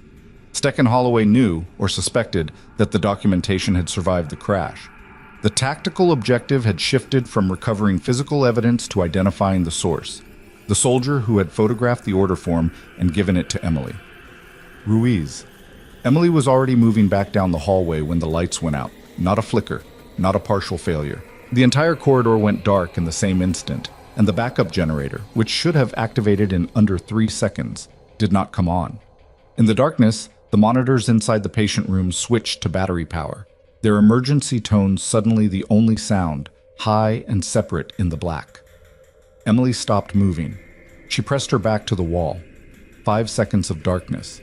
Then, from the direction of the stairwell at the far end of the corridor, she heard the door. The stairwell door opened slowly, not fast, which was worse than fast. Fast was adrenaline and noise. Slow was someone who had done this before and understood that patience was the most dangerous thing you could bring through a door in the dark. Emily did not move. She pressed flat against the wall and let her eyes adjust, cataloging what she could from sound and the thin emergency lighting that bled in from the window at the far end of the corridor. Enough to separate shapes from background, not enough to give her the edges she needed. 2 shapes came through the stairwell door, moving low, moving apart from each other immediately on entry, tactical spacing, not civilian behavior. She clocked the separation and understood the intent. 2 people at distance meant that disabling one did not disable the other's line of response. She heard Marcia's voice from the far end of the hall, coming from the direction of the administrative floor junction. Controlled, sharp, the particular register of someone who is issuing a command and expects it to be heard. Federal agents, identify yourselves. The two shapes stopped moving. A beat of stillness that told Emily they were reassessing, which meant they had not expected federal presence on this floor in this configuration. Then the closer shape turned toward Marcia's voice. Emily moved. She came off the wall low and fast, covering the distance to the nearer figure in 4 strides, and she went for control rather than impact. Right arm around the neck from behind, weight committed, the specific geometry of a hold that removes agency without requiring leverage she didn't have in a dark corridor. The figure was bigger than her and reacted immediately, hands coming up, body dropping into a counter stance that told her this was someone trained. She adjusted her grip, drove her hip into his lower back, and used his own resistance to torque him off balance. He went sideways into the wall, and she followed, keeping the hold, pressing him face first into the surface, and getting her knee into the back of his thigh to break his ability to push back. "Don't," she said quietly, directly into his ear. The second figure had turned at the noise. Marcia's security officer was already on him from the side, and Reyes, she hadn't known Reyes was in the hall, but he was, came in from the opposite angle, and the second figure went down with considerably less grace than the first. Lights came back on. Not the full corridor, just the emergency strip lighting, activated from somewhere on the administrative floor. It cast everything in low amber and made the hall look like the inside of something that was not quite right. But it was enough. The man Emily had pinned to the wall was Derek Holloway. She held the position for 2 seconds, making sure he understood the geometry of what was happening. Then she stepped back and gave Marcia's officer the space to move in. Holloway's hands were secured behind him in the time it took Emily to take 3 breaths, and the second figure, one of Holloway's people, a man she didn't recognize, was already face down on the floor with Reyes's knee in his back and an expression of someone who had not anticipated this particular outcome. Holloway turned his head as far as the hold would allow and found Emily's face. His nose was still swollen from the bar floor. The expression he wore was not the assembled threat display she had seen at the Ironclad. It was something rawer and less composed, the face of a man encountering a specific kind of unpleasant recalibration. "You cut the power," Emily said. He said nothing. "Where's your phone?" Still nothing. Marcia's officer found it during the pat-down, jacket pocket, screen dark, and handed it to Lowe, who had appeared from the administrative corridor with 2 county deputies who were operating with the focused energy of men who had spent the day being given information in increments and were now watching the increments resolve into something coherent. The corridor filled with the procedural noise of 2 people being restrained and processed, and in that noise, Emily stepped back against the wall and let herself feel, for approximately 4 seconds, the full weight of what had almost happened. Ruiz's room was 30 feet behind her. If Holloway had gotten that far, if the lights had been out 60 seconds longer, if Reyes hadn't been in the hall, she ended that line of thinking. It hadn't happened. The distance between almost and actually was the only one that mattered. "Steck called it," she said to Marsh, keeping her voice low. "The power cut was coordinated. Holloway doesn't have the access to pull hospital infrastructure." Marsh was already on her phone, walking. She came back in 90 seconds with the particular expression of someone who has received information that is simultaneously good and infuriating. The power cut came from a service access panel in the basement. Manual override. "We have hospital security footage of someone entering the mechanical room 11 minutes ago." She turned the phone to show Emily a grainy corridor image. A figure in maintenance coveralls, face partially obscured by the hood, moving with purpose toward the mechanical room door. "We're running the footage." "Steck's third arm," Emily said. "He prepared this," Marsh agreed. "This wasn't reactive. He had Holloway positioned, had the power access arranged, had a plan for the patient records." She looked at Holloway, who was seated against the wall now with his hands secured and a county deputy on either side. "He set this in motion before we had Sims, before he knew we were here." "Which means he knew something was moving before today," Emily said. "Before the convoy crash." "He's been watching Kestrel's exposure for months," Lowe said, coming to stand with them. "The convoy crash wasn't improvised. It was a contingency. Something in the investigation got close enough that Steck activated a fallback." He looked at his phone. "Helena confirms. Units are at the Kestrel office. Solt is in the building." "Does he know?" He's about to. Richard Solt, it emerged, had driven to the Kestrel regional office at the specific direction of Warren Steck. He had believed, or had allowed himself to believe, which was a different thing, that Steck was managing the situation. That the network they had built over 4 years was durable enough to absorb the pressure of a federal investigation if the right people said the right things and the documentation got complicated enough to slow the case to ineffectiveness. He was in Kestrel's second-floor conference room when the Helena units arrived. 3 DOJ agents and 2 state investigators moving through the building in the deliberate way of people who had done this enough times to know that speed was less important than coverage. Solt was apparently seated at the conference table with a laptop open and his phone in his hand. And when the agents entered, he stood up with the specific posture of a man who has decided his best option is to perform confusion and hope the performance holds. It did not hold. The laptop, which he had been attempting to close when the door opened, contained a document that would eventually take forensic accountants 16 days to fully map, but whose surface was immediately legible. A structured ledger of the billing scheme running through Harmon Ridge Medical, organized by quarter, annotated with amounts and routing accounts, with commentary in the margins that read less like financial records and more like a personal log from someone who had been keeping score. Lowe received the summary from Helena and relayed it to Marsh in the hospital hallway, and then Marsh relayed it to Emily because Emily was present, and because Marsh had learned over the years that Emily processed information better when she had the complete picture. He kept records, Emily said. Detailed ones, Lowe said, including communication logs with Steck going back 3 years. References to the compromise of a classified operation. No specifics, but the timing and the phrasing are going to be enough for the investigators who know what they're looking at. Emily was quiet for a moment. 3 years. She had spent 3 years in Copper Falls, in the small house on the gravel road, running the mountain trail before dawn, working overnight shifts in a hospital she hadn't known was connected to the thing that had destroyed her unit. And Solt had been keeping a ledger and a laptop in an office 3 miles away, annotated with what read, apparently, like a man building an insurance policy against his own partners. He was going to give them up eventually, she said. That's our read, Lowe agreed. The detail of the records is too organized for someone who was just covering himself. He was building leverage. A pause. Which means he was afraid of Steck. Which meant Steck's position in the network was not equal partnership. It meant Steck was the structure and Solt was the instrument, and Solt had known, had maybe always known, that instruments get discarded when the operation changes shape. The ledger was his exit plan. The problem was that he had stayed too long and the exit had closed around him before he used it. Emily thought about the morning, the pressed suit, the right-angled desk, the practiced silence.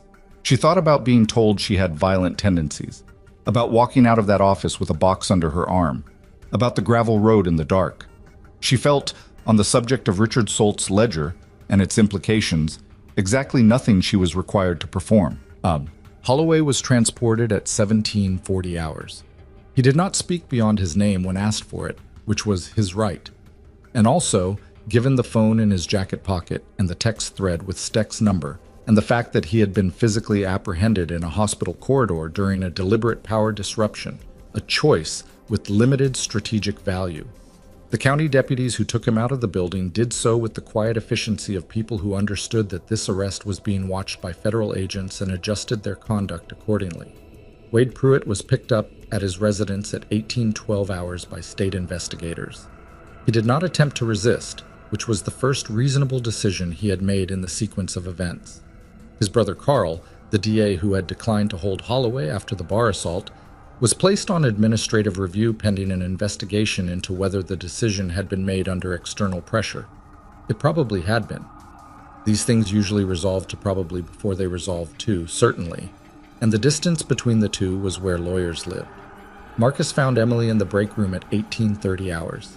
She had been sitting at the table with a cup of coffee that had gone cold and a sequence of thoughts she was working through without urgency, because the urgency of the previous several hours had drained in a way that left her very tired and very clear simultaneously. He sat down across from her. He did not say anything immediately, which was the most useful thing he could have done. "Tasha's okay," he said eventually. "I know, I checked. She's filing a statement about the billing records and about Solt locking her in the office." He looked at his hands on the table. "She's furious, like actually furious. She keeps saying she can't believe she worked for someone who was billing ghost procedures to sick people for 8 months and she didn't see it. He paused. I told her she saw it the moment she looked. Emily looked at him. That's exactly right, she said. He nodded. He seemed like he needed to say something else and wasn't sure if the moment supported it. You came back, he said finally. This morning you drove away and you didn't have to come back. The highway was in the other direction. You know what I mean? She looked at the cold coffee. People were going to get hurt if I didn't. That's a simpler calculation than it sounds. Most people make it more complicated. Most people haven't had as much practice simplifying it, she said, and there was enough weight behind that, enough of the actual truth of her history, that Marcus heard it and did not push further. He left her with the cold coffee. She sat another 10 minutes, then got up and went to find Reyes. I was outside, on the loading dock at the back of the hospital, leaning against the railing in the cold, with his jacket open, in the way that people who run hot or who have been in too many heated rooms do when they get access to fresh air. The sky had gone fully dark, and the mountains were shapes without detail, present only as absence, the part of the sky where no stars were. She came and stood beside him. The cold was the specific dry cold of a Montana night in November. Not wind, just temperature, clean and unambiguous. You knew I was in the hall, she said. I heard you come out of the locker room. You walk differently depending on whether you're in clinical mode. He glanced at her. In the hall, you were not in clinical mode. You didn't announce yourself. You didn't need me to, and I wanted to see what you'd do. He said it without apology. I've worked alongside a lot of people. I like to know what the person next to me actually does when something happens, not what they say they'll do. She understood that completely. She had spent her career making the same assessment. You knew something about who I was before Marsh confirmed it, she said. The tourniquet, he said, and the way you ran the triage sequence on the highway. You weren't adapting a civilian protocol. You were running something you'd done under worse conditions. He was quiet for a moment. The sealed file didn't surprise me. It confirmed a read I already had. Does it change anything, how you work with people when you know their background? He considered the question seriously. It changes the shorthand, he said. I trust the baseline faster, but I don't lower the bar. If anything, the expectation goes up. He looked at her steadily. You met it. She didn't respond to that. She wasn't sure how to receive it except honestly, and she wasn't ready for honest receipt of anything that direct.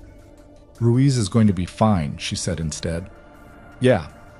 His voice had the particular quality of someone carrying relief they haven't fully processed. She's annoying about being fussed over. Told the overnight nurse she didn't need her pillow adjusted 3 times. Good. Is it? He almost smiled. The nurse looked ready to adjust something other than the pillow. Emily almost smiled back. Good patient behavior is overrated. People who fight for themselves recover faster. He looked out at the mountains. The exhaust from the hospital's ventilation system drifted across the loading dock in slow white clouds. What happens to you now? He asked. She had been thinking about this in the break room, in the sequence she had been working through without urgency.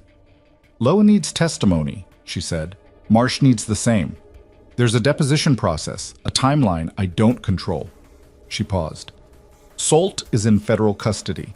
The hospital needs administration. Greer needs senior nursing staff. Another pause.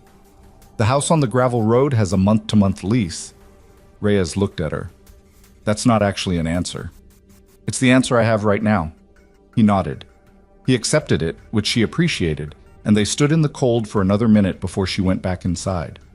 Lowe called her into the conference room they had commandeered on the administrative floor at 2100 hours. Marsh was there. The lieutenant colonel, whose name was Ferris and who had spent most of the day performing the specific function of institutional authority made physically present, was there. And there was a fourth person Emily had not seen before, a woman in her late 40s in a dark blazer, introduced as Special Agent Diana Vance from the DOJ's Organized Crime and Fraud Unit out of Denver. Vance had arrived 2 hours ago and had been reading documents since. She had the energy of someone who had been handed a case that was considerably more significant than the one they had been briefed on and was calibrating upward. I want to walk through the STEC connection, Vance said, without preamble. Specifically, the operational compromise. What you know, what you can document, and what you're prepared to testify to. Emily sat down.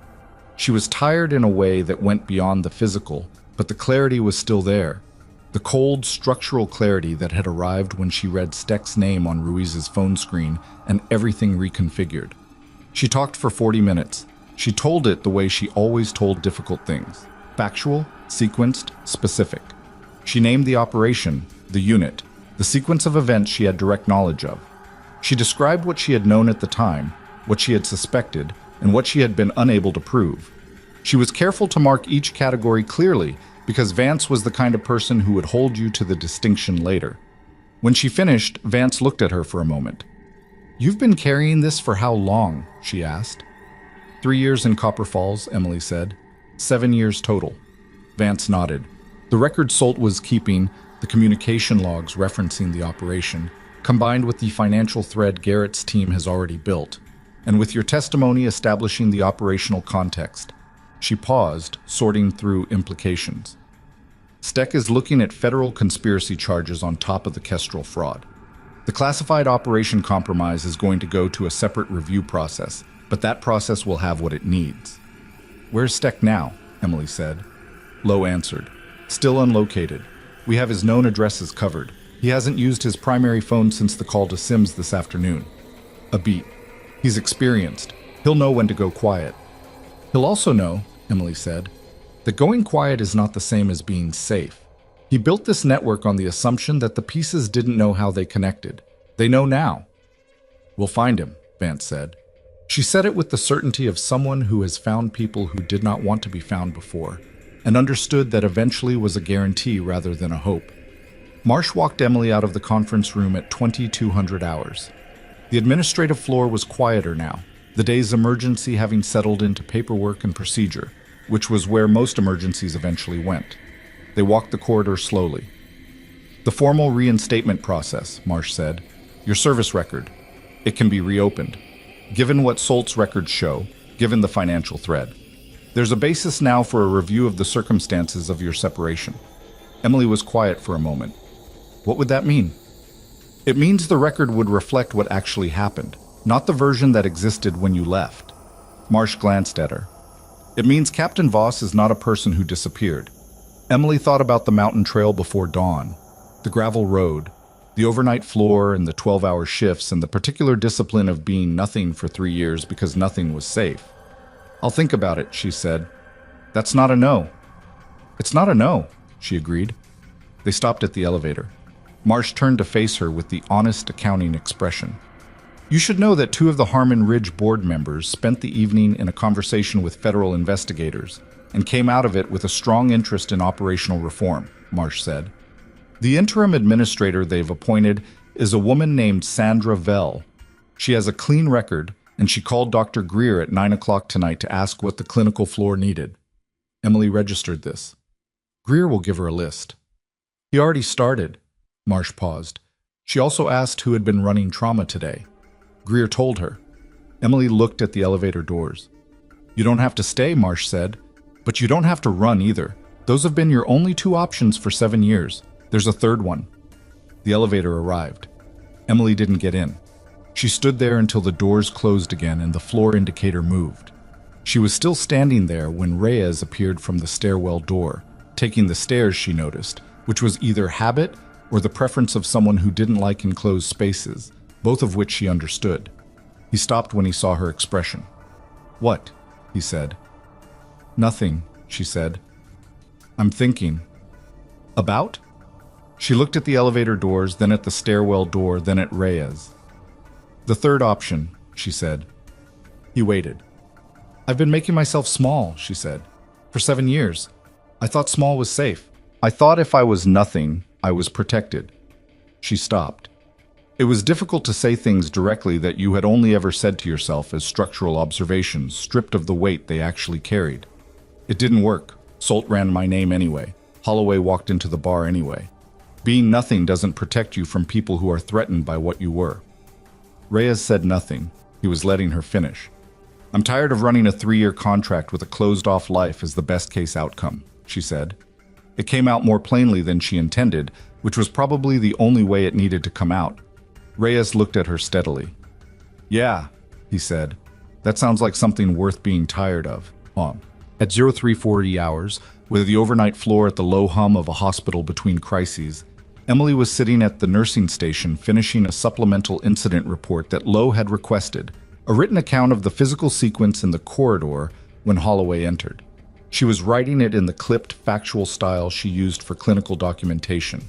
And she was alone at the station because the overnight staff had redistributed to patient rooms and the administrative floor was dark. Her phone, retrieved from the truck, buzzed with a call from an unrecognized number. She looked at it for a moment. Unrecognized numbers had called her exactly twice in 3 years in Copper Falls, both times from the staffing agency. She answered. The voice on the other end was male, older, with the controlled cadence of someone who had spent decades giving orders and had never stopped expecting them to be received without question. Ms. Voss, the voice said, I think we should have a conversation before this goes further.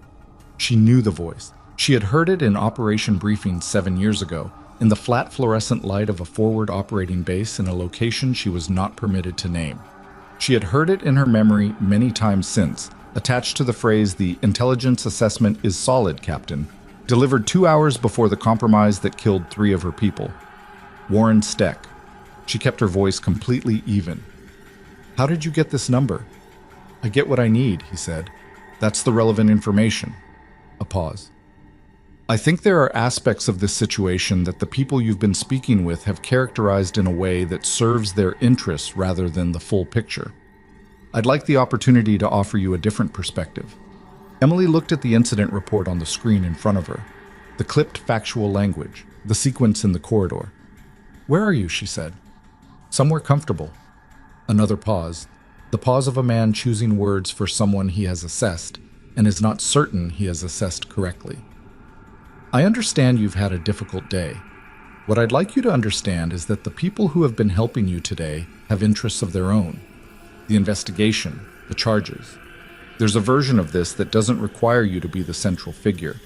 There's a version where you walk away from this cleanly, without the years of depositions and subpoenas and having your history examined.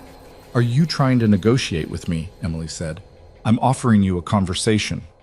You routed a military convoy through a mountain grade your own contractor flagged as unsafe. 8 soldiers were injured. One of them had a 7-year-old she was going home to. Emily's voice stayed level. Conversations between us stopped being a viable option approximately 7 years ago. You just didn't know it yet. A long silence. I see, Steck said. I'm going to ask you once to tell me where you are, Emily said. Not because I think you'll answer, because I want it on record that I asked. Record, Steck said, and something shifted in his voice, a tightening, a recalculation. You're recording this call. The number you called is flagged in a federal investigation, Emily said. Everything on this line has been live to the DOJ office in Helena since the second ring. She paused. But I'll be honest with you, Colonel. I also have you on speaker. Lowe's been listening from the doorway since you said Ms. Voss. She looked up. Lowe was, in fact, standing in the corridor doorway with his phone in his hand and an expression of someone who had just watched something they would be describing to colleagues for the next several years. Another silence on Steck's end, longer than the first. You set up a trap, he said. You called a number you shouldn't have been able to get, she said, which means you had it from somewhere inside the investigation, which means there's a leak we needed to identify, and you just used it, which means we just identified it. She kept her voice level. You've been operating on the assumption that this network is intact. It isn't. Solt is in custody, and he's been keeping a ledger for 3 years. Holloway is in county lockup. Sims gave us the secondary location. The Kestrel office is sealed. The silence on the other end was different now. Not the silence of a man choosing words. The silence of a man recalculating whether any of his remaining options were actually options. The only thing left that matters, Emily said, is where you are right now. She heard faintly something in the background of the call, a sound she placed after half a second. Wind. The specific quality of wind against an exterior wall, moving through something structural, eaves maybe, or an antenna, an outdoor location or a building with insufficient insulation against the mountain cold. There are 6 places within 30 miles of Copper Falls, Reyes said from the other doorway, the one she had not been watching, that Kestrel has property access to. We've covered 4. The other two are in the hills north of town. He had a topographic map in his hand. He had been in the other corridor. She hadn't heard him come back from outside. She looked at him, then she looked at Lo. "Tell Helena," she said. Lo was already talking into his phone. On the line, Steck said nothing, but he hadn't disconnected, and that told Emily something she filed alongside everything else she had learned today about the specific variety of human weakness that presents itself as power for years before the structure holding it finally, visibly gives. He was still on the line when the county units reached the second property in the hills north of town and found the lights on. The lights were on in the second property, a single-story structure set back from a dirt access road behind a stand of lodgepole pine, the kind of building that looked like a hunting cabin from the outside and held the particular emptiness of a place that had been vacated in a hurry. County units found the back door unlocked, a coffee mug on the table still warm at the base, a laptop open, screen dark, lid not fully closed. The chair pushed back at the angle of someone who stood suddenly rather than deliberately. Steck had disconnected the call 40 seconds before they arrived. Lo relayed this to Emily at the nursing station at 4:19 hours. She received it without visible reaction and looked at the incident report still open on the screen and thought about the specific quality of the silence at the end of the call. The silence of a man who had finally understood the shape of the room he was standing in, the walls having moved while he wasn't watching. "He's on foot, or he had a second vehicle staged," Reyes said from the doorway.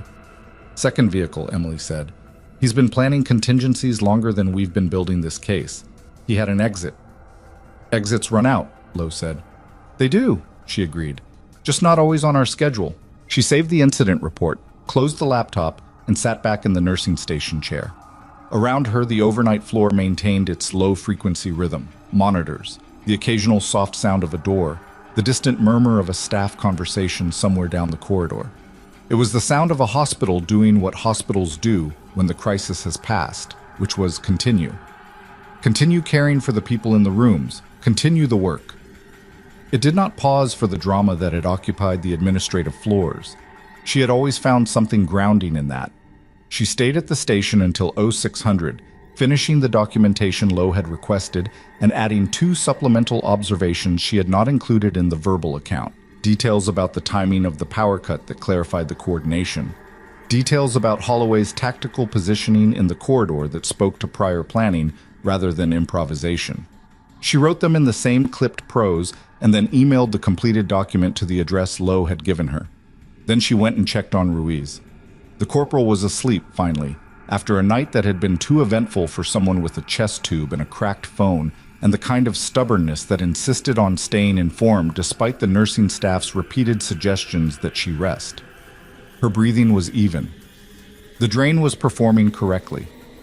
Emily stood in the doorway for a moment, watching the monitor readouts, running the clinical check she would have run for any patient on this ward, and felt something settle in her chest that had not been settled in a very long time.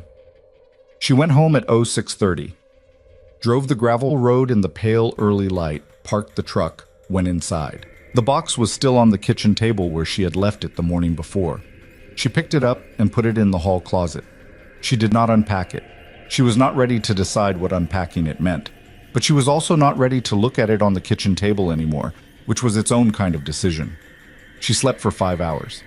When she woke up, Steck had not been found, and the world had continued turning without pausing to accommodate that fact. And Emily lay on her back in the morning light and looked at the ceiling and thought about the difference between a resolved situation and a finished one. Warren Steck was located 11 days later. He had driven east the night of the arrest, using back roads in a vehicle registered to a shell company that took the investigators 4 days to trace. He had crossed into Wyoming, then north into a rural county where Kestrel's network had one more thread, a property manager who handled a remote ranch used, nominally, for corporate retreats.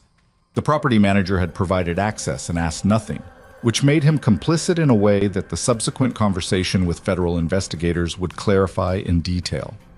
Steck was arrested on a Tuesday morning in the kitchen of that ranch, seated at a table with a cup of coffee and the particular look of a man who has spent 11 days running a calculation and arrived at the conclusion that the calculation is finished.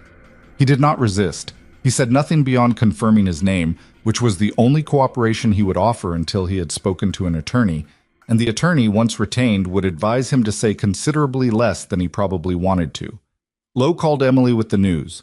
She was on the mountain trail when the call came in, 6 miles out, the cold clean and still, the light coming over the eastern ridge in the low-angled way of November that turned everything amber before it warmed toward white.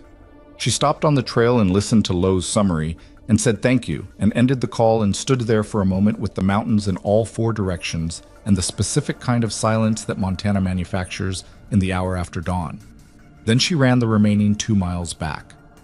The formal process took the shape that formal processes always take. Slow, procedural, occasionally maddening, ultimately thorough. The federal case against Kestrel's strategic partners was built across 16 weeks of forensic accounting, testimony collection, and document review. Solt's ledger proved to be the linchpin, not because it was the most legally decisive piece of evidence, but because it was the most human. He had written it like a man conducting a private argument with himself about what he was doing and why. And the argument revealed, in its margins and its qualifications, and its occasional late-night additions, exactly what he had known and exactly when he had known it. Richard Solt pled guilty to federal fraud, conspiracy, and healthcare billing fraud charges in a proceeding that lasted less than 2 hours. He received 12 years, with the possibility of reduction contingent on the extent of his cooperation, which turned out to be substantial. He gave the investigators names, dates, routing accounts, and 3 conversations with Steck that he had recorded on his own initiative. The insurance policy he had been building all along finally spent not to protect himself, but to reduce the damage to a timeline that had already passed the point of protection. Dr. Paul Greer, in a conversation with the state medical board that was more direct than these conversations typically are, described the clinical conditions at Harmon Ridge Medical under Solt's administration in terms that left the board's investigative committee with no ambiguity about the connection between administrative choices and patient risk. The board opened a separate review of the hospital's governance structure. 6 of the billing scheme patients were identified and notified. 3 of them were owed refunds. All 6 received them. Wade Pruitt lost his badge. The formal proceeding ran 4 months and ended in a misdemeanor conviction for official misconduct, less than he deserved, more than he would have received. If the federal investigation had not put his conduct under a light, he couldn't manage. He was 51 years old and had been a police officer for 9 years, and the question of what he did next was not one that anyone in Copper Falls spent much time on. His brother Carl resigned as district attorney before the review of his decision on Holloway was completed, which was either a show of conscience or a recognition that the review's conclusion was not going to be ambiguous. He cited personal reasons. Personal reasons covered a lot of terrain. Derek Holloway was charged with aggravated assault, criminal trespass in a healthcare facility, conspiracy, and 3 counts related to his work as Kestrel's operational arm in the region. His attorney tried, twice, to have the bar assault charge reduced on the grounds that the initial incident had been mutual. The bar security footage, full interior coverage, timestamp intact, showing the complete sequence from Holloway's approach to Emily's response, made that argument untenable in a way that the attorney eventually acknowledged, in a tone that suggested he had known it was untenable before he tried. Holloway took a plea on the primary charges. 9 years. The judge noted in the sentencing statement that the attack in the Ironclad was not an isolated incident of poor judgment. It was the first move in a deliberate sequence designed to remove a witness from a protected position, and the sentence would reflect that. Warren Steck went to trial. He had the resources for a prolonged defense, and he used them, which meant the trial was 11 weeks and generated more documentation than the preceding investigation. Emily testified on 2 separate days. She sat in the witness box and answered questions with the same factual, sequenced precision she brought to incident reports and clinical handoffs.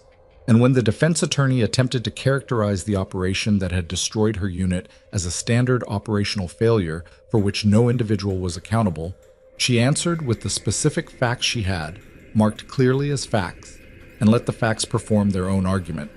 The second time she testified, she described the route order, the highway crash, the injuries to the 8 soldiers, and the trajectory from Steck's signature on that order to the hospital corridor where Holloway had come through the stairwell door in the dark, with the specific intention of silencing a 24-year-old corporal with a cracked phone and a chest tube. She described it without editorializing. She did not need to editorialize. The sequence was its own argument, and she had learned over a long time and at significant cost when to let facts carry the weight. The jury deliberated for 3 days. Steck was convicted on 7 counts, including conspiracy, fraud, and 1 count under federal law covering the deliberate endangerment of military personnel through fraudulent logistical manipulation. The endangerment count was the one that mattered most to Emily and to Reyes and to Ruiz, who attended the verdict reading in civilian clothes, her chest tube long removed, sitting in the gallery with a stillness that had nothing to do with patience and everything to do with the particular kind of attention a person pays when something that has been wrong for a long time is finally being named correctly. Steck received 23 years. He would be 81 if he served the full term, and the judge's remarks on sentencing made clear that the court had no structural interest in abbreviating it. Emily was outside the courthouse when the verdict was announced, on the steps in the cold, watching the mountains. Lowe had told her the jury was back, and she had chosen to wait outside rather than in the gallery. She was not sure why exactly, except that she had spent 7 years carrying something, and she did not want to receive its conclusion in a crowded room. Marsh came out and stood beside her. 7 counts, Marsh said. Emily nodded. Marsh was quiet for a moment. The courthouse was behind them, and the mountain range was ahead, and between the two was the particular wide flatness of a small city street in November. A few cars, a few trees that had given up their leaves, the low sky. The review of your service record, Marsh said, is complete. Emily looked at her. The formal finding is that the operational compromise was not a failure of your unit's judgment, conduct, or execution. The record has been corrected. Marsh reached into her coat and produced an envelope. This is official, your copy. Emily took the envelope. She did not open it. She held it in both hands and looked at it for a moment and understood that it contained a version of her history that replaced the version she had been living with for 7 years, and that the replacement was accurate, and that accuracy was not the same as not having happened, and that all of those things were true simultaneously, and none of them canceled the others out. Thank you, she said. Don't thank me, Marsh said. It was always true. We just finally have the paperwork. Emily almost laughed. She didn't quite, but it was the closest she had come in a long time without forcing it. She drove back to Copper Falls on a Thursday, the week after Steck's sentencing, on a road she had driven so many times she could navigate it on reflex. The mountains were the mountains. The valley was narrow, and the afternoon light cut out early, and the town sat in the bottom of it, doing what small towns in the bottom of mountain valleys do. Enduring mostly, occasionally thriving in small ways that outsiders don't notice, and residents take for granted. She parked in front of Harmon Ridge Medical and sat in the truck for a minute. The building was the same building. It had not been transformed by the events of the last 4 months. It was still a mid-century structure with inadequate parking and a cafeteria that served food nobody was enthusiastic about. The emergency entrance still had the same slight overhang that funneled rain directly onto the automatic doors when the wind came from the east. The hospital was going to need its roof addressed before another spring, and somebody in the new administration was going to have to fight the county about the infrastructure budget to do it. These were the kinds of problems she understood. They were the right scale for daily engagement. She got out of the truck. Sandra Vell, the interim administrator, had an office that was nothing like Solt's, smaller, facing the parking lot rather than the mountain, with a desk that held the organized chaos of someone who had inherited an institution mid-crisis and was running it forward without having had the opportunity to set it up from scratch. Vell was 52, direct, and had a quality that Emily had identified in their first phone conversation and confirmed now in person. She was not interested in the appearance of good management. She was interested in the actual thing, which was rarer than people assumed. I spoke to the state nursing board this morning, Vell said, without preamble. Your license is in full standing. The termination has been formally expunged from your record. Solt's conduct in the termination was part of the misconduct review, and the board agreed there was no legitimate basis. She paused. You can start Monday if that works for you, or you can take until after the new year. Either is fine. Monday, Emily said. Vell nodded. She wrote something on a notepad with the efficiency of someone who makes decisions and then immediately moves to implement them. Dr. Greer wants you on days. He thinks the overnight floor needs a different kind of senior presence. Someone who knows what it needs rebuilt. She looked up. That person does not need to be you, but he asked if you'd consider it. I'll talk to him. Also, Vel hesitated slightly, which was the first hesitation Emily had seen from her. There have been inquiries about you from the regional press, one television outlet, and approximately 47 individual people who apparently followed the trial closely enough to understand that you were involved. She set down the pen. I'm not going to tell you how to handle that, but I want you to know that this hospital's position is that what happened on November 13th is something we are not going to pretend didn't happen. Emily looked at her. The staff here knows what you did, Vel said, not just the trauma bay, the corridor, the route identification, all of it. She paused. You were let go the same morning you went back to that highway. People around here don't forget that kind of math. Emily was quiet for a moment. She was not good at receiving this, never had been. There was a part of her that wanted to redirect it, to locate the technical discussion of clinical staffing needs and stay there. She recognized this impulse and made the deliberate choice to sit with the discomfort instead. I'll be here Monday, she said. She stopped at the Ironclad on the way home. Gil was behind the bar. He looked up when she came in, and his expression moved through a brief, complicated sequence before landing on something that was relieved and slightly sheepish in equal measure. The expression of a man who had held his tongue when he should have spoken and knew it. She sat at the end of the counter, the same seat. Club soda, she said. He made it, set it in front of her, stood there. I should have said something that night, he said. Yes, she said. There were reasons. I know what the reasons were, she said. Holloway was in here twice a week for 4 years. He knew your liquor license renewal timeline. He knew your name and your kids' names, and he had enough of a relationship with the right people in this county that making him your enemy felt like a cost you couldn't sustain. She looked at him directly. I understand the calculation. I also think you've been living with it since November. He had the decency not to argue with that. What changed? She asked. The footage, he said. When the federal investigators pulled the full interior footage, and I watched it back, he stopped. I watched what actually happened that night, what I should have been willing to say I watched. He was quiet for a moment. I gave a statement, a full one. Everything I actually saw. I know, she said. It was part of the trial record. He nodded. He refilled her club soda, though it didn't need refilling, which was the kind of thing people do when they need something to do with their hands. You're staying in Copper Falls? Yes. Good, he said. He said it simply, without elaboration, and went to the other end of the bar to attend to someone else, and Emily sat with her drink and looked at the room. It was a Friday. The bar was doing its Friday business, not the overcrowded chaos of the hockey game night, just the regular accumulation of people at the end of a week, some of them talking, some of them quiet, some of them doing what people do in bars, which is sit with whatever they are carrying and let it be slightly lighter for a while in the proximity of other people doing the same thing. Marcus came in 20 minutes later with Tasha, which Emily had not expected. They saw her at the counter, and there was a brief negotiation of eye contact before they came over. Tasha sat beside her with the directness of a woman who had spent 40 years not making things more complicated than they needed to be. You're back, Tasha said. Monday. Day shift? Greer asked.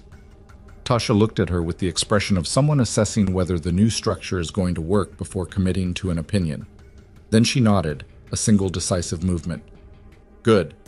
The overnight staffing is a disaster. Someone with actual authority needs to rebuild it. A pause. I'll help if you want. I want, Emily said. Marcus was already looking around the room with the restless attention of someone 26 at a bar on a Friday, which was appropriate, and Emily let the conversation settle into the ordinary kind, the kind that did not require her to hold any weight beyond her own drink, and the question of whether she wanted a second. She did not, but she stayed for the conversation, and that was enough. Sometimes that was the whole point. Ruiz was medically cleared in December, 11 weeks after the crash. She called Emily from the base, which Emily had not expected. I wanted to say it properly, Ruiz said, not in a hospital room with a chest tube. You said it fine with the chest tube. I said make it count. That was me telling you what to do. That's not the same as saying thank you. You don't... I know I don't have to, Ruiz said. There was an edge in her voice that was not rudeness. It was precision. The same quality that had photographed a logistics order before a convoy rolled, that had negotiated credentials from a DOJ agent from a hospital bed. "I'm doing it because I want to." A pause. "Rhea says you're going back to the hospital. Monday." "Good," Ruiz said. "People who can do what you do should be somewhere they can do it, not hiding." Emily thought about the gravel road. 3 years of driving it in the dark and telling herself that invisible was the same as protected. "No," she said. "Not hiding." Reyes called an hour later. He was brief, as he tended to be. "Heard you're starting Monday," he said. "Your unit gossips quickly." "Ruiz is not gossip. Ruiz is a reporting system." A pause. "She's not wrong, though." "About what specifically?" "Any of it." Another pause, longer. "I'm going to be in the region until late February. Deposition prep, some installation coordination." He said this in the deliberate way of someone communicating something adjacent to the stated information. "If you wanted to have a conversation that wasn't in a hospital hallway or a courthouse, I'd like that," Emily said. She heard the shift in his silence, the specific quality of relief managed without showing it, which she recognized because she managed the same thing. "Saturday," he said. "Saturday," she agreed. She drove the gravel road home in the dark. The same road, the same truck, the same mountains on both sides, indifferent to everything that had happened in their shadow. Inside, she put the kettle on. She took the box from the hall closet and put it back on the kitchen table and opened it this time, unpacking it item by item. Her stethoscope. A coffee mug from the hospital break room she had taken by accident 3 months earlier and never returned. A paperback she had been halfway through. A photo, the only one she kept at work. A small print tucked at the back of the locker. 3 people she had served with, taken at a forward base in a location she was not permitted to name. All of them squinting into the sun and looking slightly irritated by the camera and completely unaware of what the next 18 months would cost them. She set the photo on the kitchen windowsill. It had spent 3 years in the locker, and before that in a drawer, which was the archaeology of a person who has been trying to keep the past at a manageable distance. It could be on the windowsill now. The windowsill was not the past. It was the kitchen, which was the present, which was where she lived. She made tea. She stood at the window and looked at the mountains in the dark, which was their default state. Present, large, unafraid of being looked at. There was a thing she had believed for 7 years that she had only recently understood was wrong. She had believed that making herself smaller made her safer. That if she took up less room, occupied less space in the awareness of the people around her, kept the sealed files sealed and the history buried and the skills concealed under the surface of an ordinary life, that this was how you survived in a world that had already proven it could hurt you. What she understood now was that it didn't work that way. Not because people always see through the concealment, sometimes they don't. Not because strength is always rewarded, it frequently isn't. But because the cost of performing invisibility is not neutral. Every day you spend being less than you are is a day that costs something, and that cost is paid in the currency of the only life you have, and it compounds. She had spent 7 years at a discount on herself. The bargain had not protected her. Solt had run her name anyway. Holloway had walked into the bar anyway. The things she had tried to hide had surfaced anyway, only under circumstances she had not chosen, and in ways that had left 8 soldiers in a ditch on a mountain road and 3 years of billing fraud in a hospital where sick people had been used as a revenue mechanism. The choice to be fully what you are is not a guarantee of safety. Nothing is a guarantee of safety. But it is a refusal to participate in your own diminishment, and that refusal has a value that compounds in the opposite direction from the cost.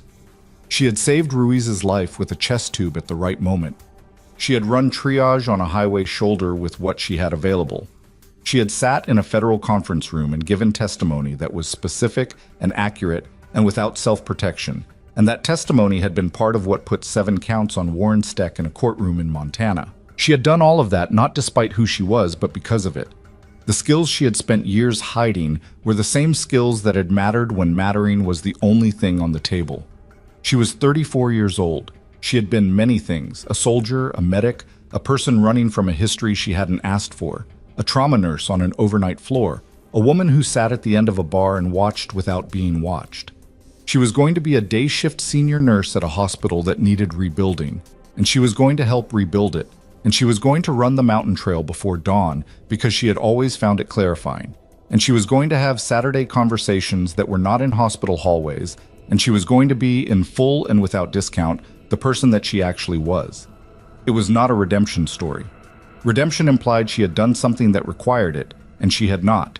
It was not a triumph story either, the kind with clean edges and a final score. 3 of her people were still dead. 7 years of her life had been spent managing a wound that should have been treated as an injustice from the beginning. The corrupt officials were in custody, but the network they had operated inside would find new shapes over time because networks always do. What it was simpler and more durable than either of those framings. It was a woman deciding to stop hiding and discovering that the world did not end when she stopped. That the people who wanted to diminish her were not the final word on her value. That the work she could do when she was fully present was worth more than the safety she had purchased by making herself small. The kettle had finished and gone quiet. The tea was probably the right temperature now. She poured it and stood at the kitchen window and looked at the photo on the sill. 3 people squinting into a sun that had set years ago, all of them slightly irritated by the camera. And she felt, not happiness exactly, but something adjacent to it, the quiet, functional variety, the kind that comes not from circumstances being resolved, but from being exactly where you are, exactly as you are, without apology and without performance. She drank the tea. Monday was 4 days away. There was a trauma floor that needed rebuilding and a staffing structure that needed restructuring and a charge nurse named Tasha who had already started a list. There were patients coming in through an emergency entrance with a roof that misdirected rain. There was a military corporal with a cracked phone who had photographed a logistics order before a convoy rolled and who had trusted Emily with the photograph because Reyes trusted her, which was the kind of debt that didn't need to be repaid but could be honored by doing the work correctly and not stopping. She was not running toward any of it. She was not running from anything. She was simply going. In the direction of the work, in the direction of the people who needed what she could offer, in the direction of the life she had been keeping at arm's length for 7 years, while the mountains stood around her and waited with their particular, inexhaustible patience. The people who underestimate you are making a choice. They are choosing to see only the surface, the uniform, the quiet, the willingness to absorb without reacting. They are deciding, based on what costs them nothing to look at, that you are made of the same thing. They are always wrong. Not because strength announces itself, it usually doesn't. Not because the capable always prevail over the corrupt. They don't, not always, and the ones who tell you otherwise are selling something. But because the thing that people try to diminish when they diminish you, the competence, the history, the capacity to do what needs doing when the moment arrives, that thing does not go away because they refuse to see it. It stays. It waits. And when the moment arrives, it is exactly what it was when they looked away from it. Emily Voss set down the empty mug on the kitchen counter, turned off the light, and went to sleep in her house on the gravel road in the bottom of a Montana valley, with the photo on the windowsill and the mountains on all sides and Monday 4 days away. She was not hiding anymore. That was enough. That was in fact everything.